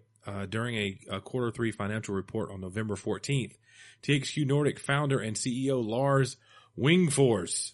Viking. I need to change my name to Lars like immediately. Shared that 35 total games were being produced by the end of the most recent quarter, of which only 20 have revealed thus far. That's somewhat worrisome. Are those going to be like full, like real games, or is it just going to be like I don't know. Gotta make money. you make them? It give them depends all on these how, properties, it depends man. on how you look at it. I mean, they're sneaking stuff out that we don't even think about. There was a game last year called Battle Chasers, I played them. and that was a THQ Nordic published I played game. it. Don't Totally forbid to be a mobile game. I play that game every weekend with Wild Turkey. Battle Chasers. But It's funny. Thank you. It's really funny. you said something about that could be troublesome. I mean, 35 games for a studio publisher. I mean, yeah, I agree. It kind of depends what the list is, but we know they've bought all these properties, so it's like, are they going to run this thing where it's like they're just cranking out things and like, look, you got this date, and that's the date, and we are not moving. They don't seem to be They don't seem to be working like that. Now, I'm only saying that with an example of one. They interviewed the director for Darksiders 3 on Game Informer, and he gave every impression. I know he has to speak, but he gave every impression that THQ is approaching game development very conservatively. For example, with 35 titles. Hold on a second. Darksiders 3 has a cheaper budget than the first Darksiders does. Yeah. The old quantity, not quality approach. Yeah, that would have worry, though, right? Because that was a game that designed in what, 2008? 2012. Wasn't that? No, it was 2010. Okay. Darksiders 2. We'll get it right in a minute, guys. But the point is, I just took a shot in the dark. The point is, they have all the assets, they have all the stuff, and they have the development team. For a team of 65, there's about 40 of them who worked on the franchise previously. Mm-hmm. So what the director was talking about was you'd be amazed about how much money is wasted by developers from just throwing stuff away. And with this approach, you've got people who've worked on this game, who understand the assets, who understand the lore. So much more of it does not have to be thrown away. And they're just approaching game development, particularly with this title on Metro Exodus, a little bit more conservatively than your average developer is. So I wouldn't worry about the number so much because it seems like they're approaching it with some fiscally responsible development. You're suggesting THQ like finally went through Six Sigma training? Like that's funny. That's really funny. That's like, so funny. This is not THQ. This is THQ Nordic. THQ it's completely Nordic. different. It's a completely different company. But now there's Six Sigma. Man, that completely changes my point. So THQ Nordic just went through Six Sigma training. That's funny. Like that's what he's saying. I don't know what Six Sigma training. That's where what Six Sigma training is. It's more of like, though, you're talking like reusing assets. I don't know if you noticed, Casey and I played a game all week that literally just reused a bunch of assets, and boy. it sure as heck didn't matter in terms of how good it was. So, Okay. Yeah. Here's how you think about it. Darksiders was about $40 million budget. That means Darksiders 3 is like $35 million. Let's say this game sells only 1 million copies. It makes a profit. That's all I'm saying. Yeah. That's my point. No, I got you. That's actually also a fun fact why they do a lot of low budget scary horror films is because nobody like 3 people goes and sees it and you make a profit. So and Robert De Niro never does it. It's like it's like one hit for a horror movie from a studio basically pays for all the flops. Yeah. So I mean, I guess I could see that if you're doing 35 games and only a few of them have to hit, then good strategy for them. Yeah, and that's why I figure it's more of like, look, we have all these properties, make 35 games, see what sticks, and then they're probably going to tighten a lot of it down. Plus they're not just buying properties, they're buying studios as well. So Deep Silver was purchased and they're working on Dead Island 2. I think that is still in development with them. So that's coming out by way of THQ Nordic. So it's an interesting thing for sure. I can eat because y'all don't have to read. That's true, man. Good point, Chris. I think it's you. No. Oh. No. Was that me? Mm-hmm. Apologies. I ran my mouth for so long. The Walking Dead is resuming production. As of November 19th, Skybound and team members of Telltale Games, Skybound is the production company that does the TV show, and the comic? Who cares? I can't remember. And team members of Telltale Games have resumed completing production on The Walking Dead, the final season. Release dates for the final 2 episodes will be announced shortly. Those who purchase the season pass will not need to pay again. Quote, well, that's nice of them. Well, it's nice of them to live up to their obligation. Well, not theirs, but still, never mind. Anyway, go. Quote, thank you for your patience while we worked on Telltale to take control of Telltale's The Walking Dead. It's been a ton of work. It's been a ton of work logistically and legally to get us to a place where we're able to roll You're really up our crisping sleeves. this up, John. The microphone's in my way. The what? The microphone's in my way. But I'm not being a D and telling you to move the microphone. Well, you just did. There you go, buddy. I heard it. Yeah. It's been a ton of work logistically. I'll let me sit back. It's all good. 'Cause I just have this honeysuckle voice that nobody hears. It's been a ton of work getting this freaking news thing out. It's been a ton of work logistically and legally to get us to a place where we're able to roll up our sleeves and get to the actual work. After Telltale shut its... nobody cares. We do. I don't care. Do it. I don't care. Read the thing. We're excited to let you know that many of the talented, passionate team members who originally worked on this mediocre game are resuming development efforts today. It didn't say mediocre, John. Yeah. Golly, dude. I'm glad they'll finish out. Same here. I think it's a good thing that the people who enjoy these games get closure. That's good, but Yeah. it ain't me. I hate everything about It ain't Walking me. Dead. It ain't me. Wow. Walking Dead's good this year. It really is. Oh boy. Oh, boy. Penny. Penny, we're doing the news, Penny. Come on. All right. Let's keep this train rolling, fellas. PlayStation's best-selling games. Sony's PlayStation 4 launched 5 short years ago, and the company took the opportunity to release some sales figures on the console as well as a new Call of Duty Black Ops 4 bundle. They revealed that Sony has sold more than 86.1 million PlayStation 4 consoles and 777.9 million pieces of software to date. Here are the 5 best-selling games in an alphabetical order. Call of Duty Black Ops 3, Call of Duty World War II, FIFA 17, FIFA 18, and Grand Theft Auto 5. So That's a depressing list. Do we all want to guess which one's probably the top selling? FIFA 17. That one's the one, right? If we're going by UK, you're probably right. Or, no, not just UK, the world, dude. Yeah. The world buys soccer. I'm going to go with the last one there. Grand Theft Auto V. The world. The game sold 90 million copies. Man, that game sold 779 or 77.9 million. The world. So that's like 110. You math well. That game's selling like Tetris. That thing is ridiculous. Yeah. Indeed. People really like murdering hookers. Huh. I did I not don't know murder that. them. I just walk and go, hey. Wait a minute. When you married run man for to president me. one day, I'm just going to put that in a quote. You mean to tell me that in GTA 5 you can murder prostitutes? You can. Huh.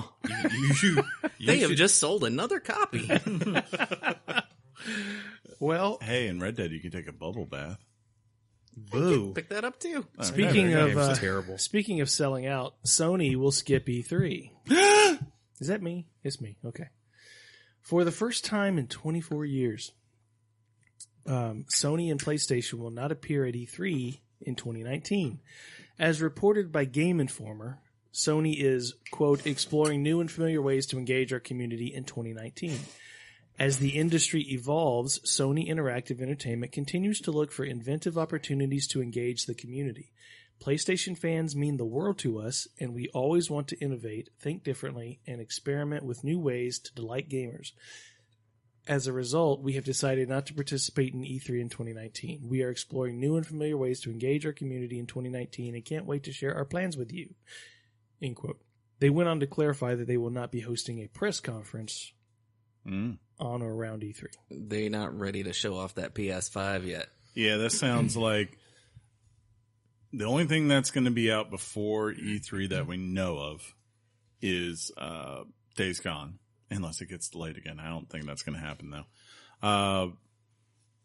So you have all these big games you showed off last year. I don't think they want to come back and re-show them again. Probably because I told you they blew their wad early. Yeah, like I think the big thing is that there's probably a lot of them that won't even be out next fall. I think there's a good chance like Hideo Kojima's game probably won't be out next fall or ever. The one that we saw from the folks who did Infamous, the samurai game, I doubt that will be out next fall. That's I can't wait to play that game. And of course the Final Fantasy remake isn't going to be out next fall. That doesn't matter. All the points you're making doesn't matter. But from their perspective of what they're looking at, they don't want to go up there and be like, okay, here's all this stuff we've already shown you, because we literally can't show you the new stuff because PlayStation 5 isn't announced yet. That's what it's all being developed for. Plus, exactly all those what I was titles thinking. are PlayStation 5 titles. I think we're probably, or at least cross-generational titles. On this very program, we've talked about before how we foresaw E3 as we know it and love it to not be that anymore. That, it could be. Yeah. That people are going to start doing things like this. Nintendo kind of opted out, obviously, a few years ago, and they do their Nintendo Directs. And Sony, the last few years, if we've watched how they've trended, they've done different things, than, say, the traditional Microsoft, on stage thing. This past year, obviously, they were showing the theatrical way that they did it and the 3 big blocks of what they did. The year before, they were on that weird stage, and it was a weird vibe because they had like the theater curtain, and you remember that when they showed God of War and everything.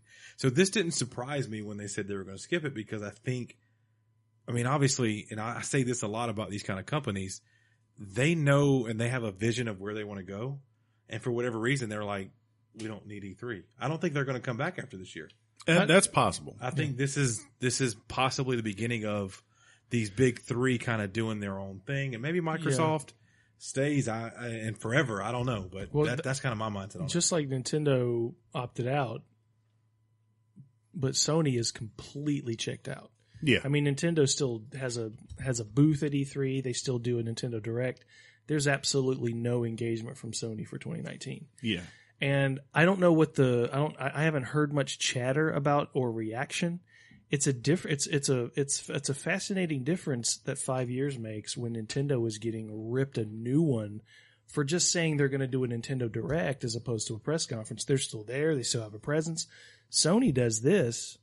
And I could be wrong. I've heard nothing.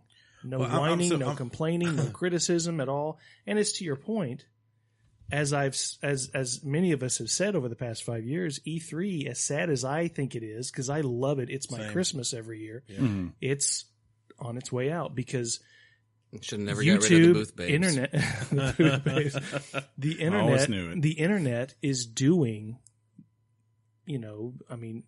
journalism for all these press conferences. Nintendo was right.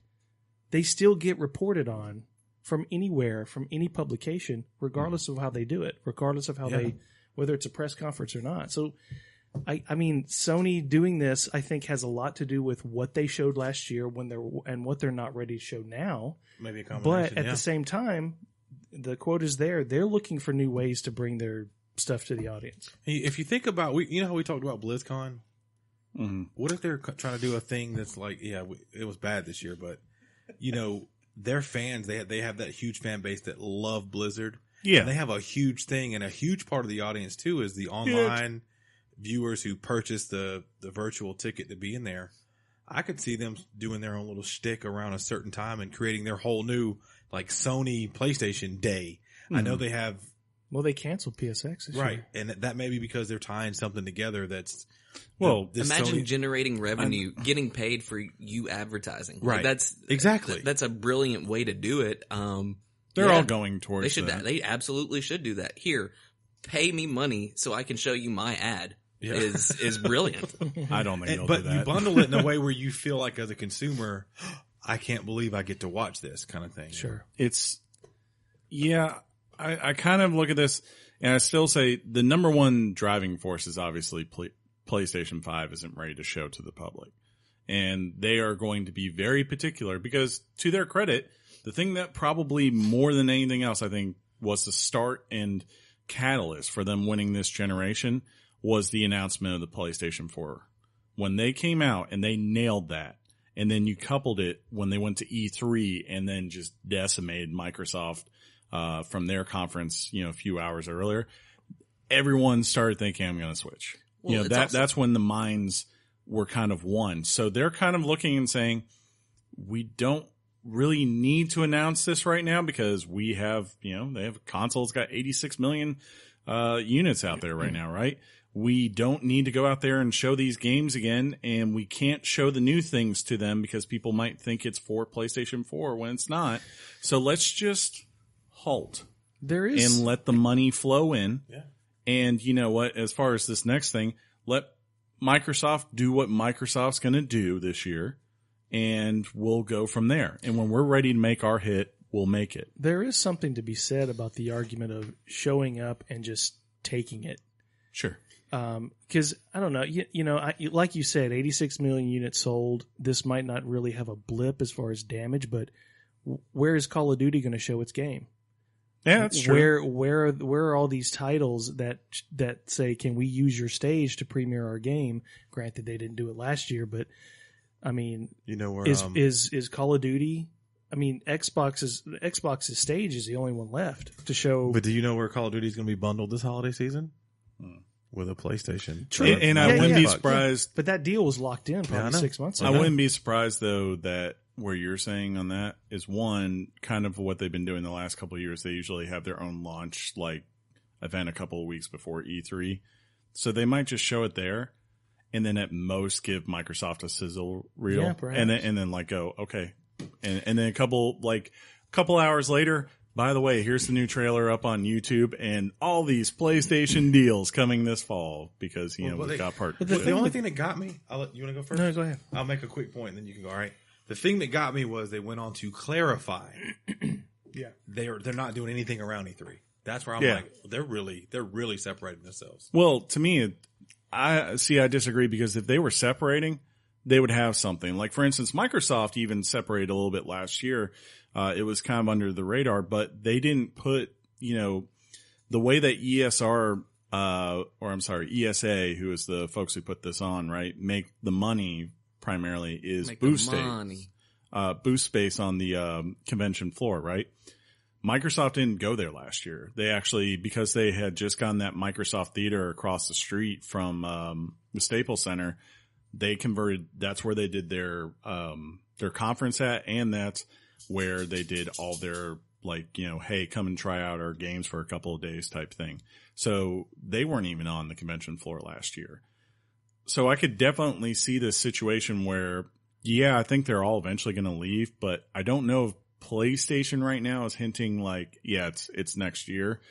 We'll have to see how they handle their PlayStation 5 announcement and then what they decide to do afterwards. Like, are they coming out and not announcing it in March and saying, by the way, we're not going to E3 this year, but on June 6th, you can tune in for the Sony experience. We're going to be hosting that. And we're going to show you everything you need to know about PlayStation 5. Here's the console, here's the price, here's the release date, and here's what's coming on launch. Well, I don't begrudge them skipping E3. I'm disappointed because I'm going to miss them. That's one less show I don't get to look forward to. And look, we've seen this movie before, where if anything, if we've been taught anything in 2012, gamers are not as a whole loyal to a console. Sure, they go where the cattle goes. They go where the herd goes. And if PlayStation's not careful, they've had a couple of missteps with online play and all this stuff. Not showing up to E3 could potentially, I'm not against it, but could potentially be a problem for them. Showing or signaling to gamers that we're really not engaging with you anymore, that could be a little bit, dare I say, I hate this word, problematic. I was waiting on you to say that because you've pointed out Sony's arrogance from time to time. And I haven't heard that from the rumblings of people that I've talked to about them skipping it. But I don't think they plan to completely ignore the fan base. I really do think they have this weird idea that they want to find a new way, in the same vein of their last couple of press conferences, to actually engage with them. So we'll see. Possible. But Sony's not going to be there. That's true.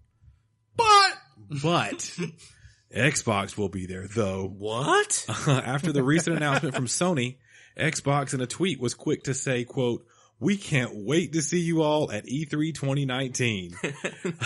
That message doesn't necessarily include a conference, but it's difficult to see Xbox forgoing a keynote after all the strides they are attempting to take to win back the fan base.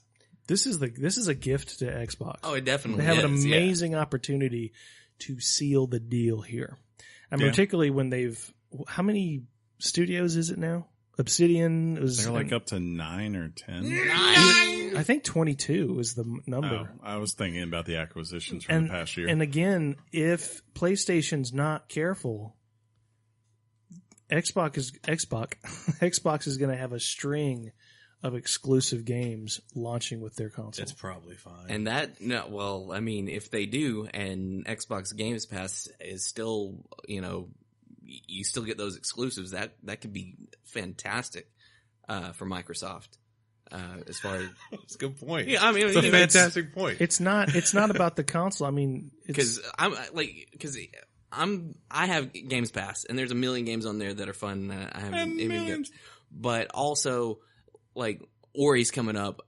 Like I don't have to buy Ori, so that's great. Or Crackdown.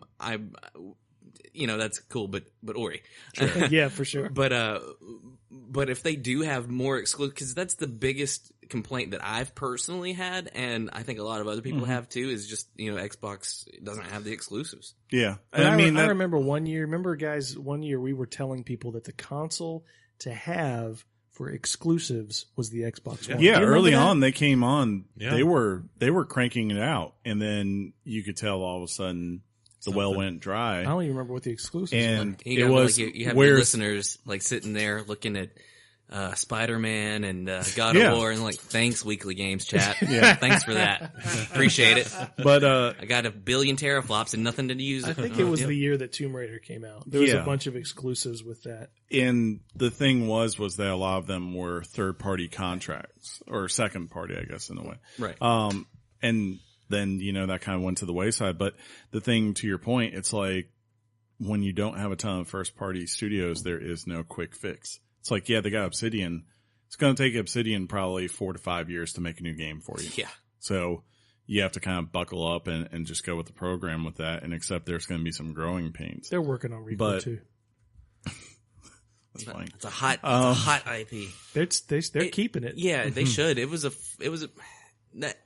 could have been better, but it was a good game. It was a 6 or 7. It was a solid, fun, entertaining experience. But I'll say this: end of E3 last year, they teased slightly the next generation. Yeah, and I wouldn't be surprised. I don't know how far along they are. I'm sure it's still 2020 when it's launching, but if Phil could get that console out before, like significant, months before, his competitor, who is going to be the favorite going in, not a bad time to announce, and at least show a couple of things off from your new console that is coming in early 2020. If that's the that would be, to me, if this gift that Sony has given Xbox, this opportunity, if they're able to take anything and really make it something where, like, by the way, for 3 days, you can look at the new Xbox right here and there's no competition to take away from it. That's risky because you don't know what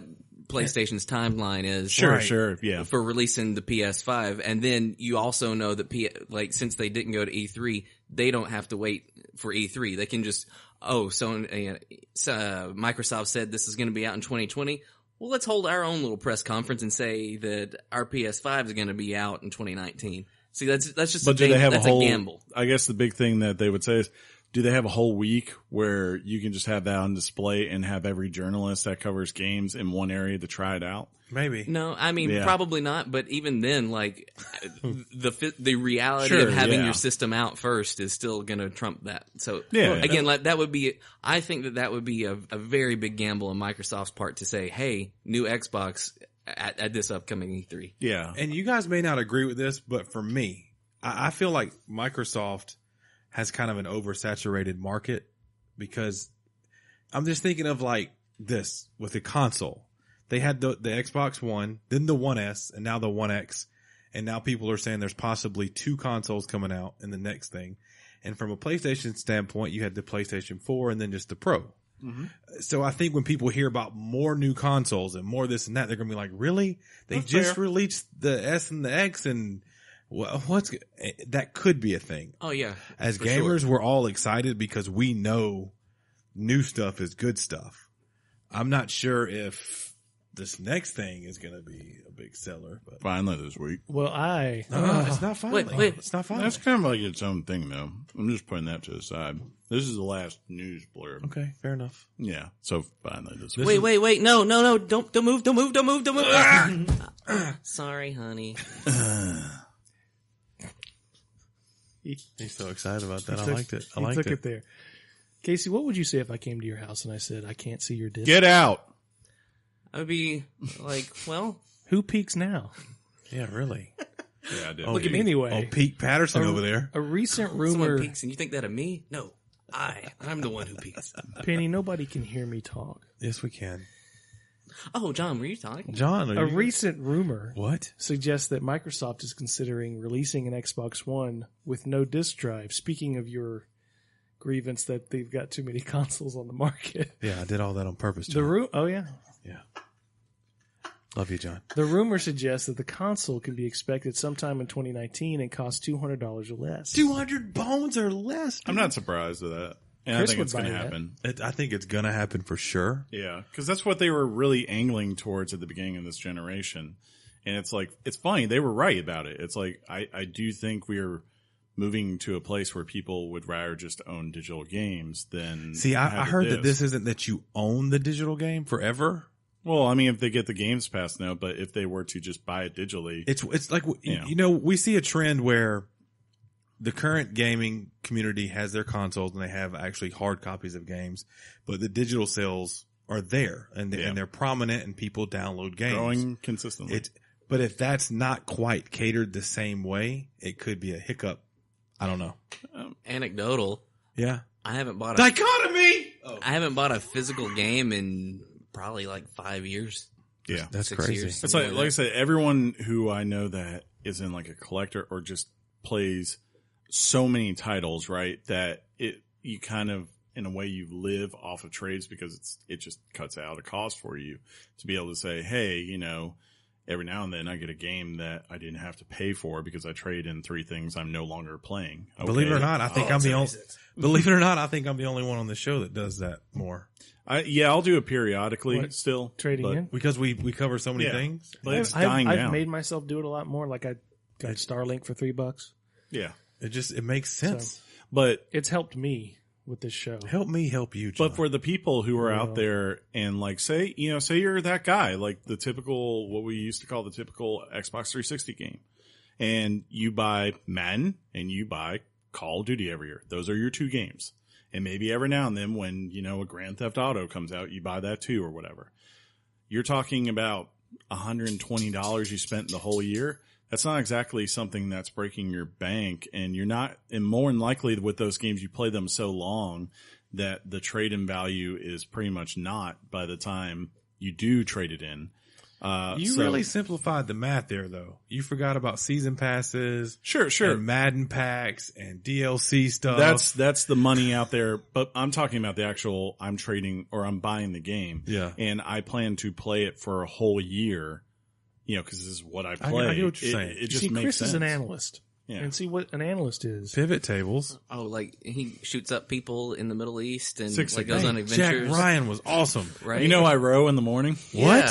Did you go to Boston College? Do you know I sometimes watch Jeopardy and just shout answers? Huh. You must Even though be no very one's here. smart. Yeah. Yeah. Because that sounds like something a normal smart person would do. So You should see me Jeopardy- while I'm analyzing. I have like 3 computer screens and I kind of just go like this and I turn here and go, that's it. So Jeopardy's Yeah. on Netflix.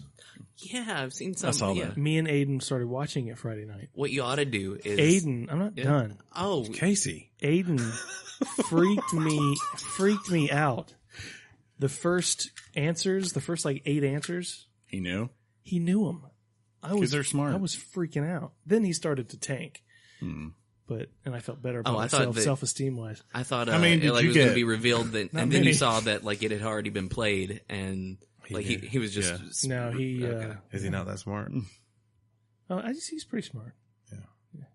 For a dumb kid, I mean, I Casey, know I his did- mom, and his mom's pretty smart. she's pretty smart. She's all right.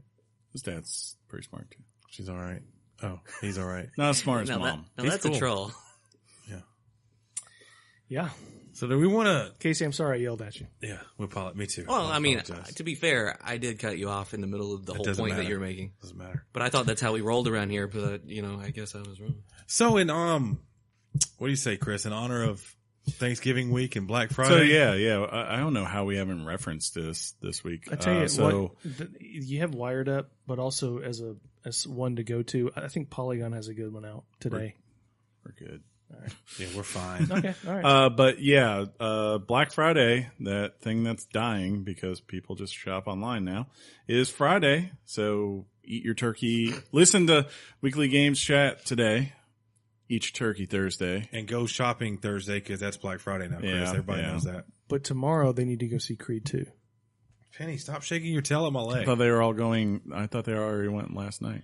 I don't know what you're Good talking point, because we do this thing, and this thing. There are some good deals out there for those wondering. Bunch of PlayStation 4 deals. You can get a PS4 Slim with Spider-Man at $200 at Amazon, Walmart, Best Buy, and GameStop. A Pro, which would probably be the way to go, with the You best rhymed. with what will eventually be the best-selling game of 2018, Red Dead Redemption 2 for true. $400. So basically, you think about it, you're getting the Red Dead Redemption 2 for free in that deal. That's, Casey, did you play that? No, I don't play garbage except for Fallout 76. Who's going to win the bet, though, Casey? No, I just you're gonna win that. I mean, I'm not even gonna play that game. No, I never played the first one or even Red Dead Revolver or any of those. No, I do. Okay. I heard spoilers for the ending, and you definitely need to play the first one to understand that. Like, yeah, I mean, yeah, but it's like, See, I don't know. It's let me like, have something, Chris. You're going to win the sales. Can we Let just, me can have we just something. announce Shut up, the Sean. price for the plus? I'm letting you get your thing. You're right. Yeah, I almost, On your side, John. I almost pulled the trigger on this today. So you can get PlayStation Plus right now. Even on Wednesday, you can get it on the PlayStation Store, I believe, for $40. So that's $20 off for all you Fortnite players. That's a good way to save some cash and take that money and give it right back to Fortnite for some dance that a rapper made. And he'll probably be pissed off about it. Is this another topic, ladies and gentlemen? Yeah. That was the dumbest thing that I've ever seen about the complaint about. Anyway, I saw Turk complain this week from Scrubs. Donald Faison. Yeah. Yeah. You can get you can get the DualShock 4 controllers for PS4 for $40. That's also $20 off.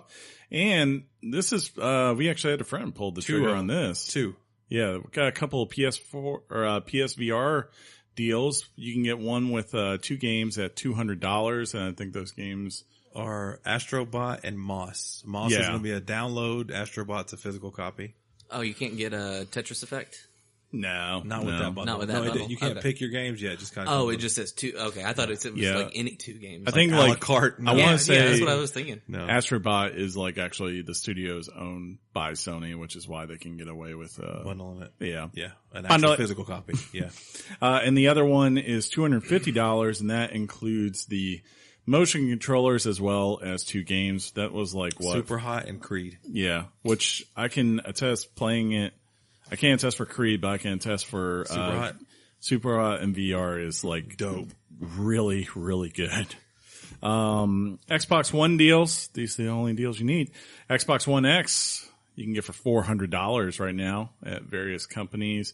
You can get the Minecraft Creators Bundle of the One S for $200. So you'll get like Xbox One S along with Minecraft. You can get other Xbox One bundles on the Microsoft Store at $70 off. They have ones for Fallout 76, Battlefield 5. Boo. Man, they really picked the wrong games as fall to bundle. And other Xbox One S bundles at a discount. And then starting on 11/22, so is that Thursday, right? That's Thursday. You can get your Xbox controllers for $40 at various outlets. I will say in both the places that we talked about controllers, GameStop already had the Black Friday prices up for all that stuff. Everything in the store was already Black Friday. Like everyone's... That's what I'm saying. Like, that's why to me, Black Friday is just like, it's not as much as what it used to be because everyone now is kind of realized, hey, outside the doorbuster stuff, like at the major appliance stores, it's like, just put it up there because people want to buy things. And then last for Xbox, you can get 3 months of live for $15. That's $10 off. So I'm trying to think here. I'm not sure why you would do that because it would still be $60 for a year. I think the actual subscription, the year subscription ones are cheap. And $1. No, I've seen them. I think they're on sale for like maybe $39 or $29 or something. So like go that look. Yeah, check the Amazons or Best Buys and all that. See if you can find one. Nintendo has got a Switch Mario Kart 8 bundle for $300. So you're basically getting Mario Kart for free. A Nintendo 2DS with Super Mario Maker for $80. I'm not sure how much the 2DS goes for. The line is that a 2DS can do everything except the 3DS can't accept 3D. There you go. Wait, I didn't say that right, but you know what I mean. So you can get the People get paid for marketing, you know? Yeah. Like it's ridiculous. I'm trying to think. What a joke of a job.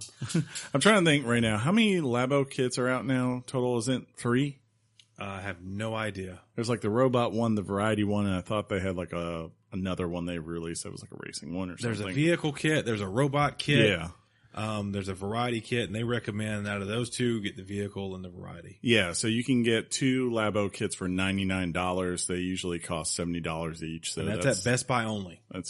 Best Buy only.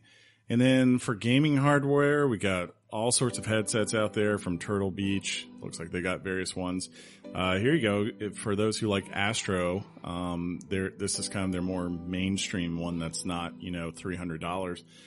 You can get their A10 gaming headset for $40, so $20 off. That's a pretty good deal for some Astro headsets. You can get some micro SD cards for your Switch that are just $20. The Steel Series Arctis 7 wireless headset for $115. That's usually about $140, $150, yeah. Something like that. That's how numbers work. That's not bad at all. No. But yeah, there's a lot out there for those who want it. So, happy shopping to everyone there. Indeed. You guys want to wrap this up? Never.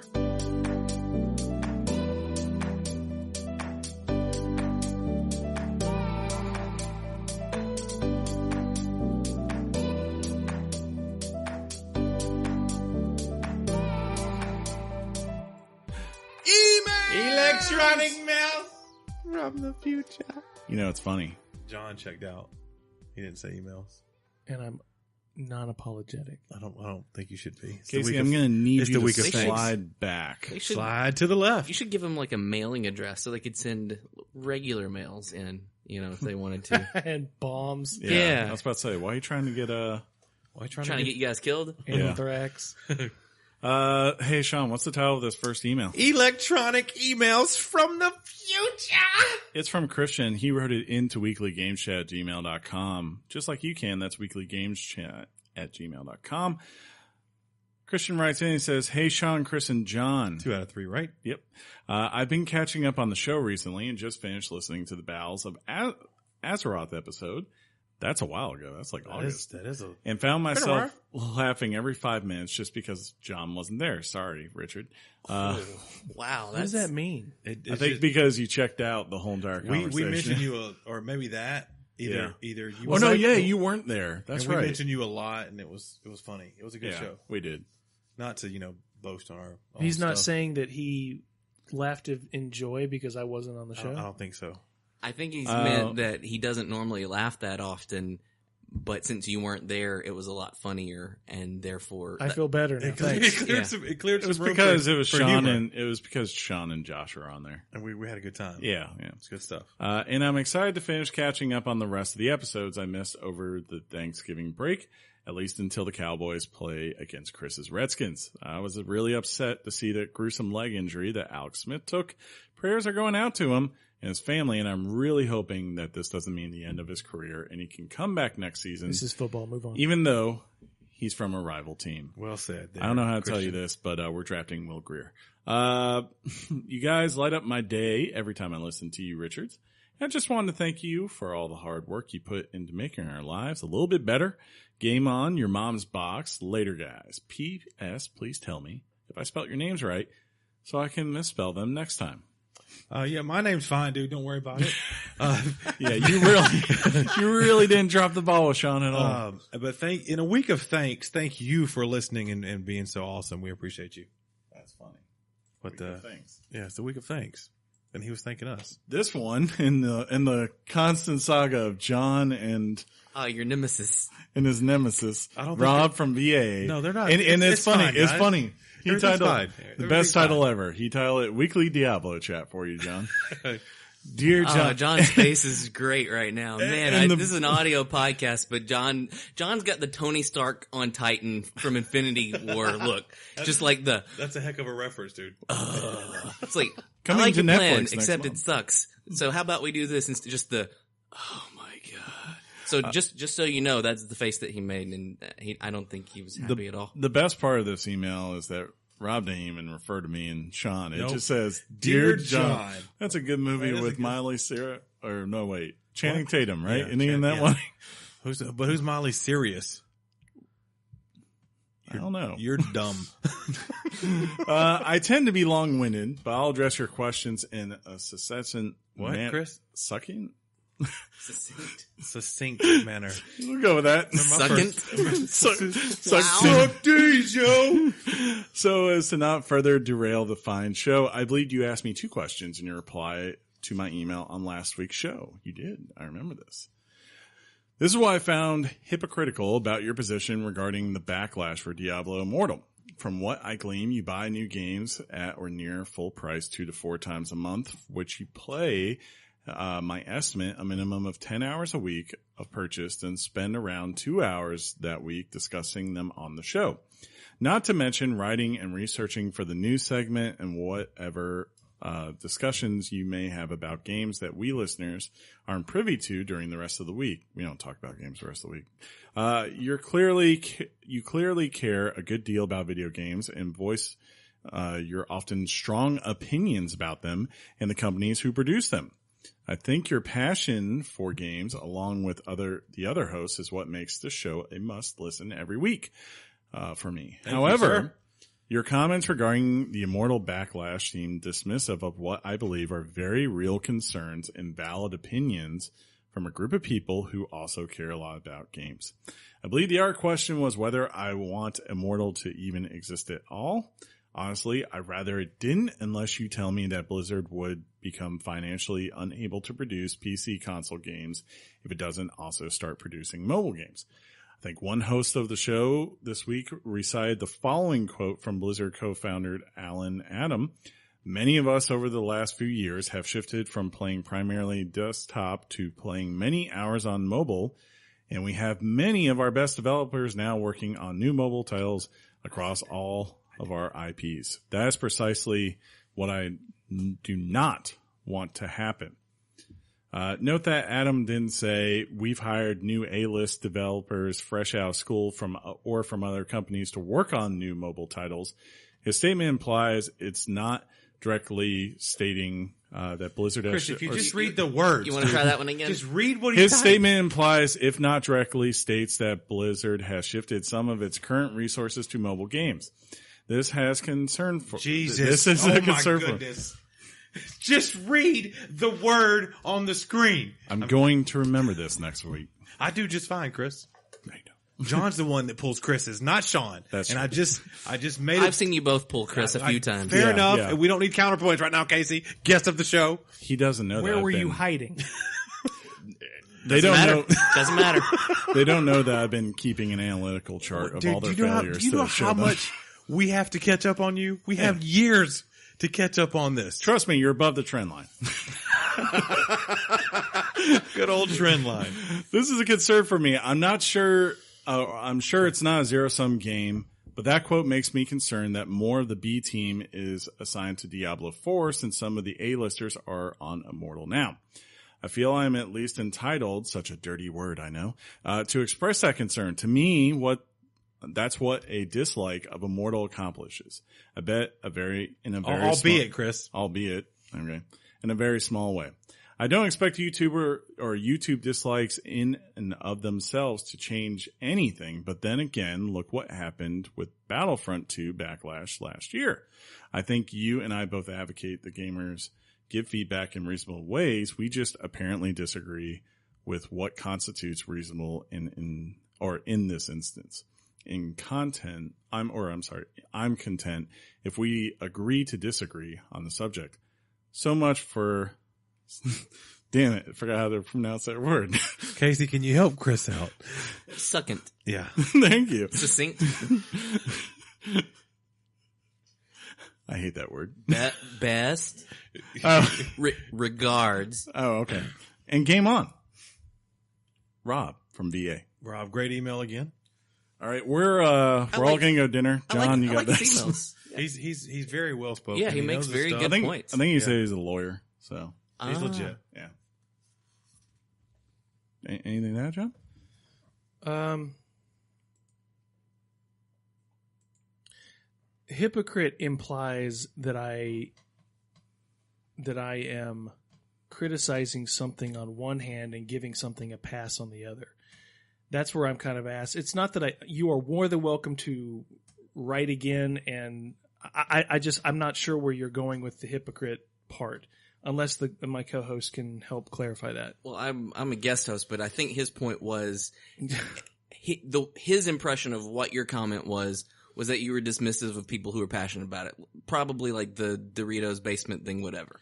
And he had mentioned you're passionate about games, and he had said something in the previous email, and you kind of, I remember last week thinking, oh, John, that came off, but whatever. It is what it is. Yeah, that's what he said. maybe that's the point. Where the perceived, accurately or not, perceived hypocrisy comes in is it sounds like he's taking your comments to sort of like begrudge or belittle people who are passionate, who have this passionate reaction to or Diablo passionate Immortal, disagreement, but versus the fact that you are also a passionate gamer. So it seems as if you're calling this group of people out, but and while you might not be behaving in the same way, you are passionate about your things. Maybe not that specific thing or behaving that way. Just as far as like passion for gaming, I guess is what his like they go to perception is. They go to YouTube and they post dislikes and comments on there. You go on a podcast about games which you're passionate about, and you basically will sit there and say, I don't like Kojima and this is why. You're kind of, in a way, you're both making a negative point to something that you don't like about the industry, right? I guess maybe that's his point. You just have your modes of doing such. Yeah. Okay, I took it as I'm not consistent. Hypocrisy invokes giving somebody a pass for something. Like the Trump administration's a hypocrite because they criticize Hillary using an email server, and today this week the news broke that the Trump administration is doing the same thing. That's hypocrisy.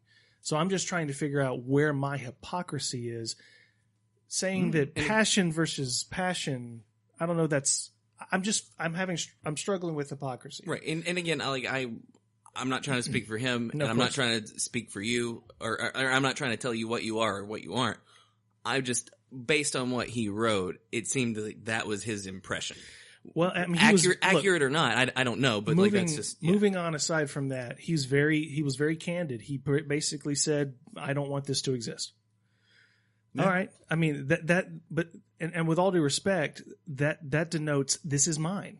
You can't have it. This is mine. This belongs on PC. I'm wondering how he felt when these things went to consoles, because when they went to consoles, that legitimized them even further. In fact, console gamers wouldn't have, PC gamers arguably wouldn't have many titles on their platform if they didn't sell so well on consoles. And look, we said this 5 years ago, mobile is the future. Now, it has been slow getting there, but I don't believe it's the future. It's a future for money in the industry. I mean, it already is. Like, what was it? It is an avenue. Yeah. Like, what was it? I want to say it was 2000. Is that 2015 or 2016 when mobile game sales passed console game sales as far as dollars generated for the industry? Right. Yeah. Now, it might have taken 3 billion times the amount of games to get there, right? But still, who cares? Like, if you're a company, what do you care if it's, people buying stuff on Candy Crush versus buying a $60 game, right? They don't care if it's about money's money, right? Money's money. To that point, I would just respond. Well, I'm gonna, I guess, be devil's advocate today, I suppose. The only reason he said he wished the game didn't exist was because the question was asked, "Do you wish the game exists?" So it wasn't like, "Hey, I don't think this game should exist." Yeah. So there is that. I remember you asking him that directly. You remember that too? That's why I'm responding to it. But also, like, the reason he thinks that this game shouldn't exist, I think, was also further down wherever he's worried about resource management. About resource management. And if anybody's worried about resource management with Blizzard, he doesn't know anything about Blizzard. With all due respect, because Blizzard's not even working on this game. They've got maybe 3 or 4 project managers possibly working on this game, but every resource imaginable is committed, and this is the point, is committed to giving you Diablo 4. I would say every resource imaginable is to giving you a new character for Overwatch. Yo, she's so good. She's so good. But, I mean, yeah, it's not that, but again, that's the other side of the concern, right? Well, if it's not Blizzard who's making this and it's just a studio, and like I said, the biggest concern everyone got with this was it was just a port of a game they'd already made. And it's like, you're saying that my first Diablo game in 6 years, that you made the centerpiece of your thing that I may not paid to go see is a port with a Diablo skin on a mobile game. And that's all you're giving me. Like that was where the criticism, I think, from everyone on the internet I'm okay with being, I'm okay with not being happy with it. I'm okay with being critical of it. I don't know that, I mean, if I'm just, you call me a square, I'm not okay with you booing the developers. It's unprofessional. And if that makes me a square, if that makes me boring, that's fine. But they're not the professionals in the room, though. What? They're not the professionals in the room, though. They're the fans. They're allowed to be unprofessional. Yeah. I just said you have a right. Oh, I apologize. I just said it's just. You're so velvety. I missed it too. It's just kind of with a little bit of honey. Being right is not a bulletproof vest, and I guess that's just what I would say. If you're disappointed, you're probably right. Do you have to boo? I would have booed. Yeah, that's the disconnect that you're having with the whole thing, because you didn't see. This is not about fans reacting to Blizzard. This is about fans reacting to Battlefront 2. This is about fans reacting to Konami announcing that Metal Gear Survive game. This is about how gamers react. If we want to start having a conversation in the media where they stop calling us out for being trolls and man babies and woman babies, maybe we should step it up a little bit too. It's simply a call to decency. But that happens everywhere, though. Dude, it's not just at Nintendo New York, when the new stuff comes out and you watch the videos of fans, you know how they respond? They're screaming and cheering because the new Mario or the new Zelda game came out. And because we boo all of a sudden, it's not okay. Cheering's acceptable, but booing's not. Yeah. Like, I don't understand where Didn't say that, it wasn't. I mean, well, I don't understand where that cutoff comes from. Cause like, it's okay to cheer and love it. And hey, rah, rah, rah, you're the best. But the minute we go boo, because you promised us a Diablo heavy hinting at Diablo 4 stuff, yada, yada, yada, whatever it is. And then you show us a mobile game at the end. It's, Yeah, I think there's a well, disconnect. a game that denotes spending 60 hours away from your family to develop. Look, this is just a game. It is. sure, It's but just a game. to your point there, last year, Last Jedi was just a movie. And Yeah, and as I recall, the like, media collectively scolded us for being child man sure. babies. So if you want to call them hypocritical, to me, I have no problem with people coming out and having that rage. But I mean, like, it's not something that I think is isolated to just games is what my point is. Like, it exists in a lot of different, when All you right. have fandom. I think we're blurring the line here. But we're not talking about whether he had a right. We're not talking about that. Sure. And I never was. I'm not talking about whether they have a right. No, I'm not talking about right here. I'm talking about whether we need to maybe escalate the conversation and what's more effective, downvoting on a YouTube game or just not buying it. Both. What man. fundamentally has more? What fundamentally does a company listen to? Yeah, voting, you not buying it or downvoting it. Voting with your wallet is the The most way, yeah. is the way. But here's the thing: like, And voting, until we That's don't, not the until only we way. learn voting, that lesson, what I was going to say, voting with your wallet and downvoting aren't mutually exclusive, though. Like, you can. There are multiple ways to show your dissatisfaction with Two things can be true. It's at like the same right now. time. I simply Think about asked it. which is more effective. Oh You're yeah, right. yeah, You're but absolutely right. but you're right. Yeah, voting with your wallet is more effective. Now, if everybody who downvoted that YouTube video goes out and buys that game, then that's a different issue altogether. Analysts are going to be in a room going, 1 million people didn't like it, but everybody bought it. What do I do with this data? Like, it'll confuse them. Like, but, and at that point, yeah, then you could say that, YouTube dislikes are trash or not a metric that you should look at. But no matter, like, there isn't a vote to be made with one's wallet at this point. So the only thing that they have to look at is the fans' reaction, which is less than great. yeah, it's and overwhelmingly negative. Yeah. And I mean, all right. I'm not saying that it's, to your point, like, gamers have a stereotype that this feeds into. And so I definitely understand where you're coming from as far as that's concerned. Like, you could say, to use the term, gamers are toxic, people, everybody, like, everything sucks. Like, they have no attention span. They want this, that right away.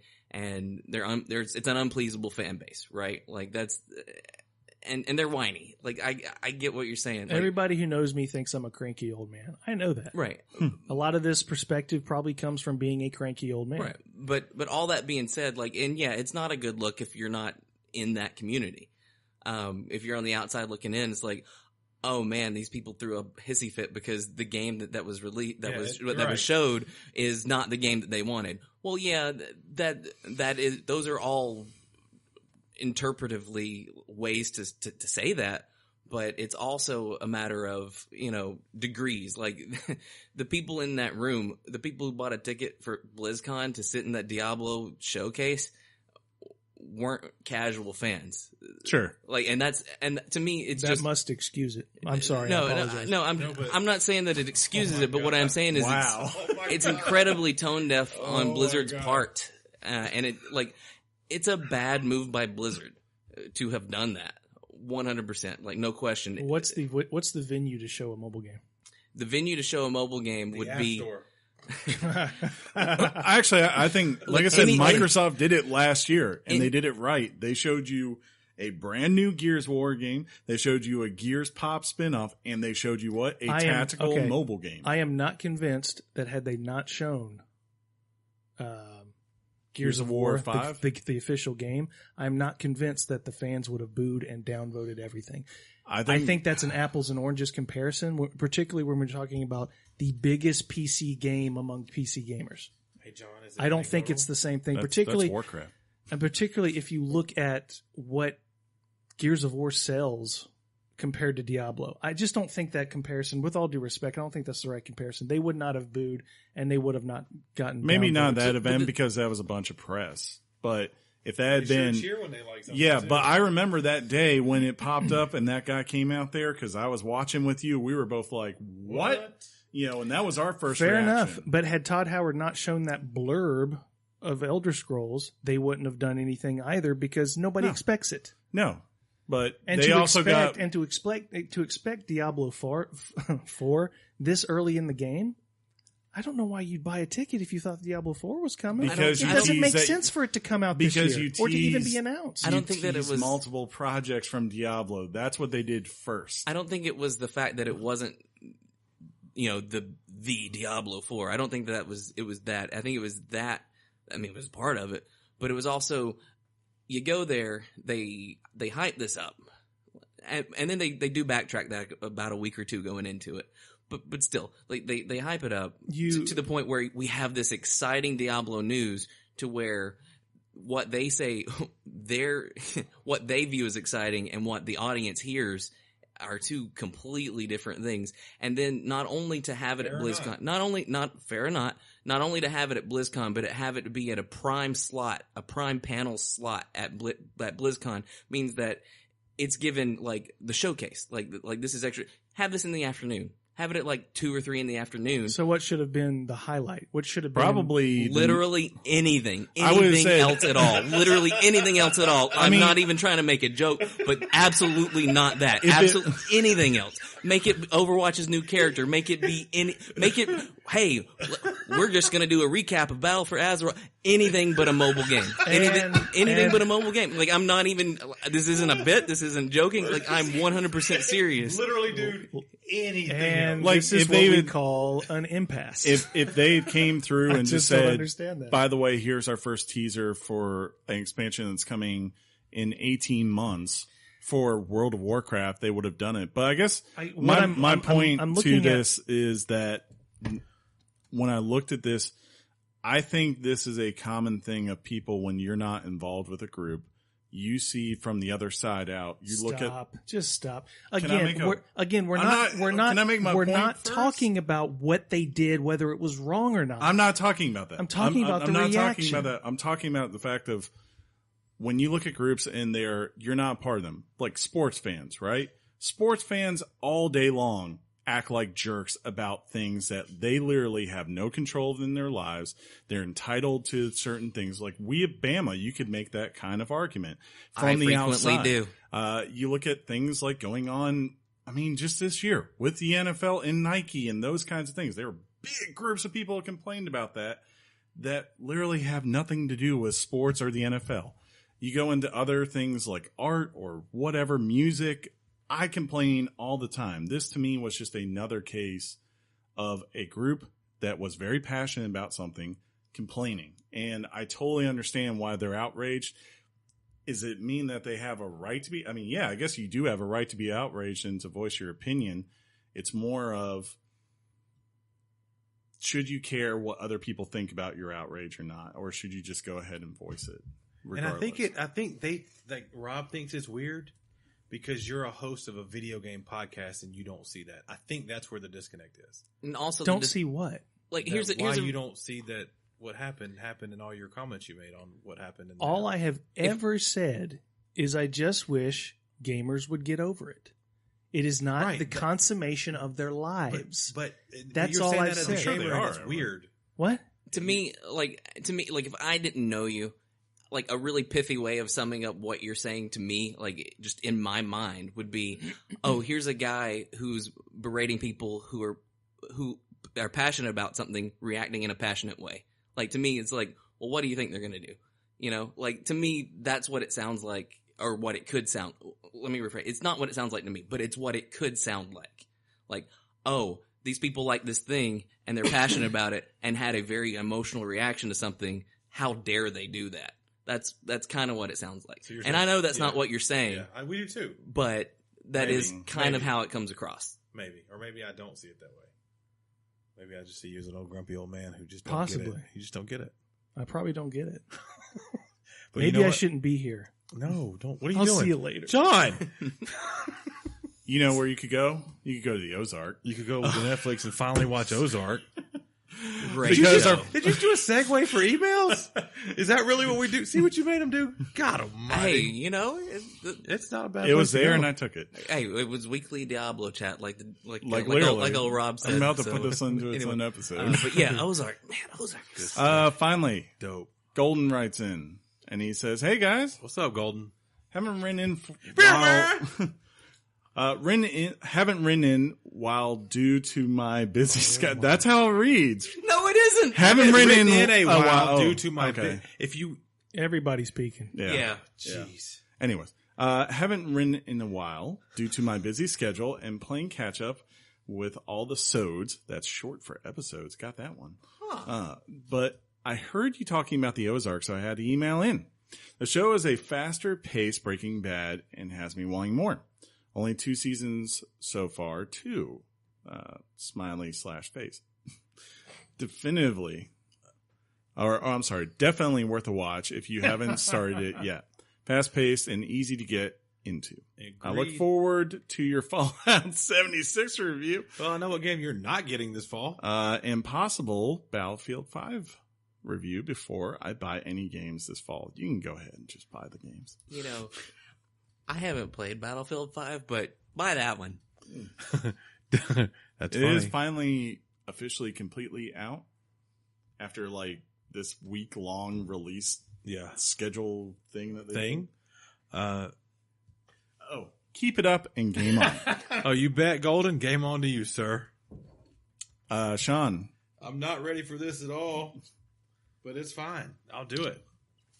Y'all ready for this? Dun, dun, dun, dun, dun, dun, dun, dun. I wanted to thank at Tyrannotortoise. Kotaku had actually asked, "What are you playing this weekend?" And there was I believe, a picture of Red Dead 2. Hey. And He said can't. Tyrannotortoise said the at Weekly Games podcast, and he gave the OK symbol. Chast, huh? This is what we're doing now, right? Like just everything. Yeah. Games yeah. How's chat it feel? at the Weekly Games Chat podcast. OK symbol. What else happened? Somebody liked the reply we did. Oh, at Brandon, what's your name? Let me make sure I get it right. At Brandon_Shin had mentioned that PlayStation's going to skip E3 in 2019. Hey, we talked about And then he wanted to know if we had thoughts, and I said, "Oh, we do have thoughts." And he said, "Haha, good." And other people like that. So that was riveting conversation going on the Twitters. Like I mentioned before the show, at Mario and Lando, I don't think you guys heard this. This was an internal thing. He says, "Hey guys, I've noticed sometimes you guys watch a video of the game you're reviewing. Wondering if it's possible to maybe link us those videos so we can see what you're seeing. If not, no problem. Game on, fellas." That's a great idea. The next time that happens. Yeah, we didn't realize that happened. Or I guess we did because we were doing it, but That was like half the Guacamelee episode, just so you guys know. we didn't realize you guys didn't watch what we were doing. At David_McClendon wanted to know, he said, "There's no way this will end badly for Alabama." No way, right? Right? If it does, though, this guy just nailed it. And that guy was Roland Rivals, who said halftime Citadel 10, Alabama 10, 30 minutes away from one of the all-time great sports movies hitting theaters in 2025. That would have been probably accurate because, Alabama is that good and all that stuff. Just saying. I'm going to go see if there's any other stories I want to cover. I'm going to check the DMs. There's no DMs, so we're going to go see who followed us this week and give some follow back. At Shaden Jake, thank you so much for the following you back. That person's verified. You did have one direct message. Oh, I thought I'd already responded to that one. So I'll go back to the direct messages. Chris was right. And at Platinum Twitch, thank you for the following you back. Says I got a thing. Right here. Yeah. You Bravo, want to gentlemen. Yeah. Bravo, gentlemen. Bravo. This is from at El Piso Mojado. I see you read the read. Bravo, gentlemen. Bravo. A video game podcast over 2 hours long where the main theme is Tetris. I should preface this with the disclaimer that I absolutely hate Tetris, but, and this is a big but, Yeah. Sean did an amazing job with his review of the game. Well, thank you, sir. I didn't know you were going to say that. And John says for once. Thank you, John. His prose was whimsical and diction, just off the charts. It was akin to listening to Mozart play clarinet concerto live. When I initially thought I was in for the likes of a 2-hour TED Talk, sorry, Chris, hosted by Helen Keller, where the topic is, why does my butt itch? That's funny. Looking forward to the next podcast, and game on, you beautiful Richards. Game on to you, sir. Thank you for that direct message. You are one of my faves. And I'm sorry that this week was Fallout 76. We all are. AKA the best Fallout ever. Thanks, Todd Howard. But you got a free episode of Weekly Diablo Chat, too. So I feel like you're a win-win here. Like, this is like, honestly, like the most interesting back and forth. Whoa. Like, it's great. This just literally just in. I just followed Platinum Everything. He's literally, they're typing right now. This is crazy. I guess you guys are recording now since I just got that follow back.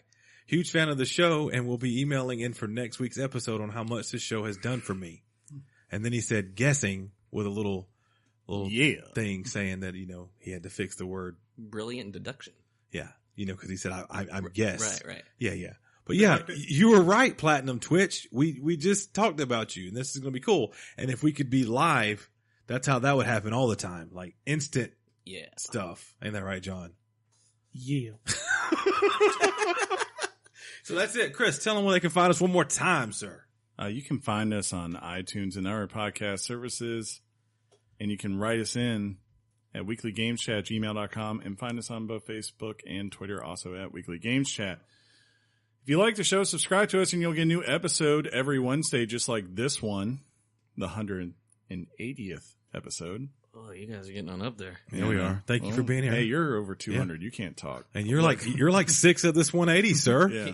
Yeah, that's like, remember when I learned that? Yeah. I learned that 2 hours and 35 minutes ago. That? Good Lord. That's like, what percentage is that, Casey? It's like some percent. Yeah, it's a percent of something for sure. If while you're there and subscribing to us, they have a review or rating system, give us a review and drop a rating. That's it, Chris. That's it. Hi. That's it. No. Don't do the thing. You're going to go through all the numbers and double it thing. Like get a flow chart. Like Jiminy Christmas. Jiminy. If you really love us, give us 5 stars or 10 if that's what the high score is. If you do not like it, subtract 1, divide it into, and then do what, Sean? Double it. Thank you. That's the universal code for hatred and podcast reviews. Well, right now you're sitting at about 4 stars, buddy. Jesus. After this one, yeah, probably so. But until then, I will first say thank you, Casey. Thank you, Casey. Thanks for having me. Thanks for having me. Applause for Casey. Yeah. Yeah, whatever. He brought us ooey gooey. He's mad because I challenged him on the Diablo thing. Challenge. I was trying to facilitate discussion. When he sat down, this was I thought full that was brilliant. Of ooey gooey, aka chess cake. Why do I have a sugar rush? It's because that thing is basically. Why am I sweating? I feel like I could clean this whole house up. Let's do this. Let's do a Red Bull. Did we do cocaine? Oh yeah, you guys don't have drug tests, like do you? That's funny, but thank you for real. No guest has ever brought us food, but we have had a fan send us beer, which was amazing. Yeah, that sounded pretty cool. That was a great episode. Until next time, I will simply say game on, Casey. Game on, Chris. Game on, Sean. Game on, Chris. Game on, Casey. And game on, John. Game on, everybody. Game on. Check back in, dude. Game on, I didn't Sean. know how to do it. It was like 4 now. He said it what first, happens? and then you say game on, Chris, then you could look at me and say game on, Sugar Sorry, Bear, whatever I was you call checked me. in. I just got. And then you say, and you, Casey. It's been a hard podcast. Game on, Shawnee. Game on, Johnny. Yeah, game on. It's Rob, right? Oh yeah. Game on, Rob. There you go. Game on, Rob. There you go, Rob. Game on. Thank Game you for on, the Penny. discussion. Always great. Yeah. Penny says game on too, apparently, the Casey right now. Rob's given me a lot to think about. Maybe I just need to think about this a little bit. There you go. Your mom's box. Peace out, everybody. Thug life. Woo! Ric Flair just show up. Yeah, Ric Flair.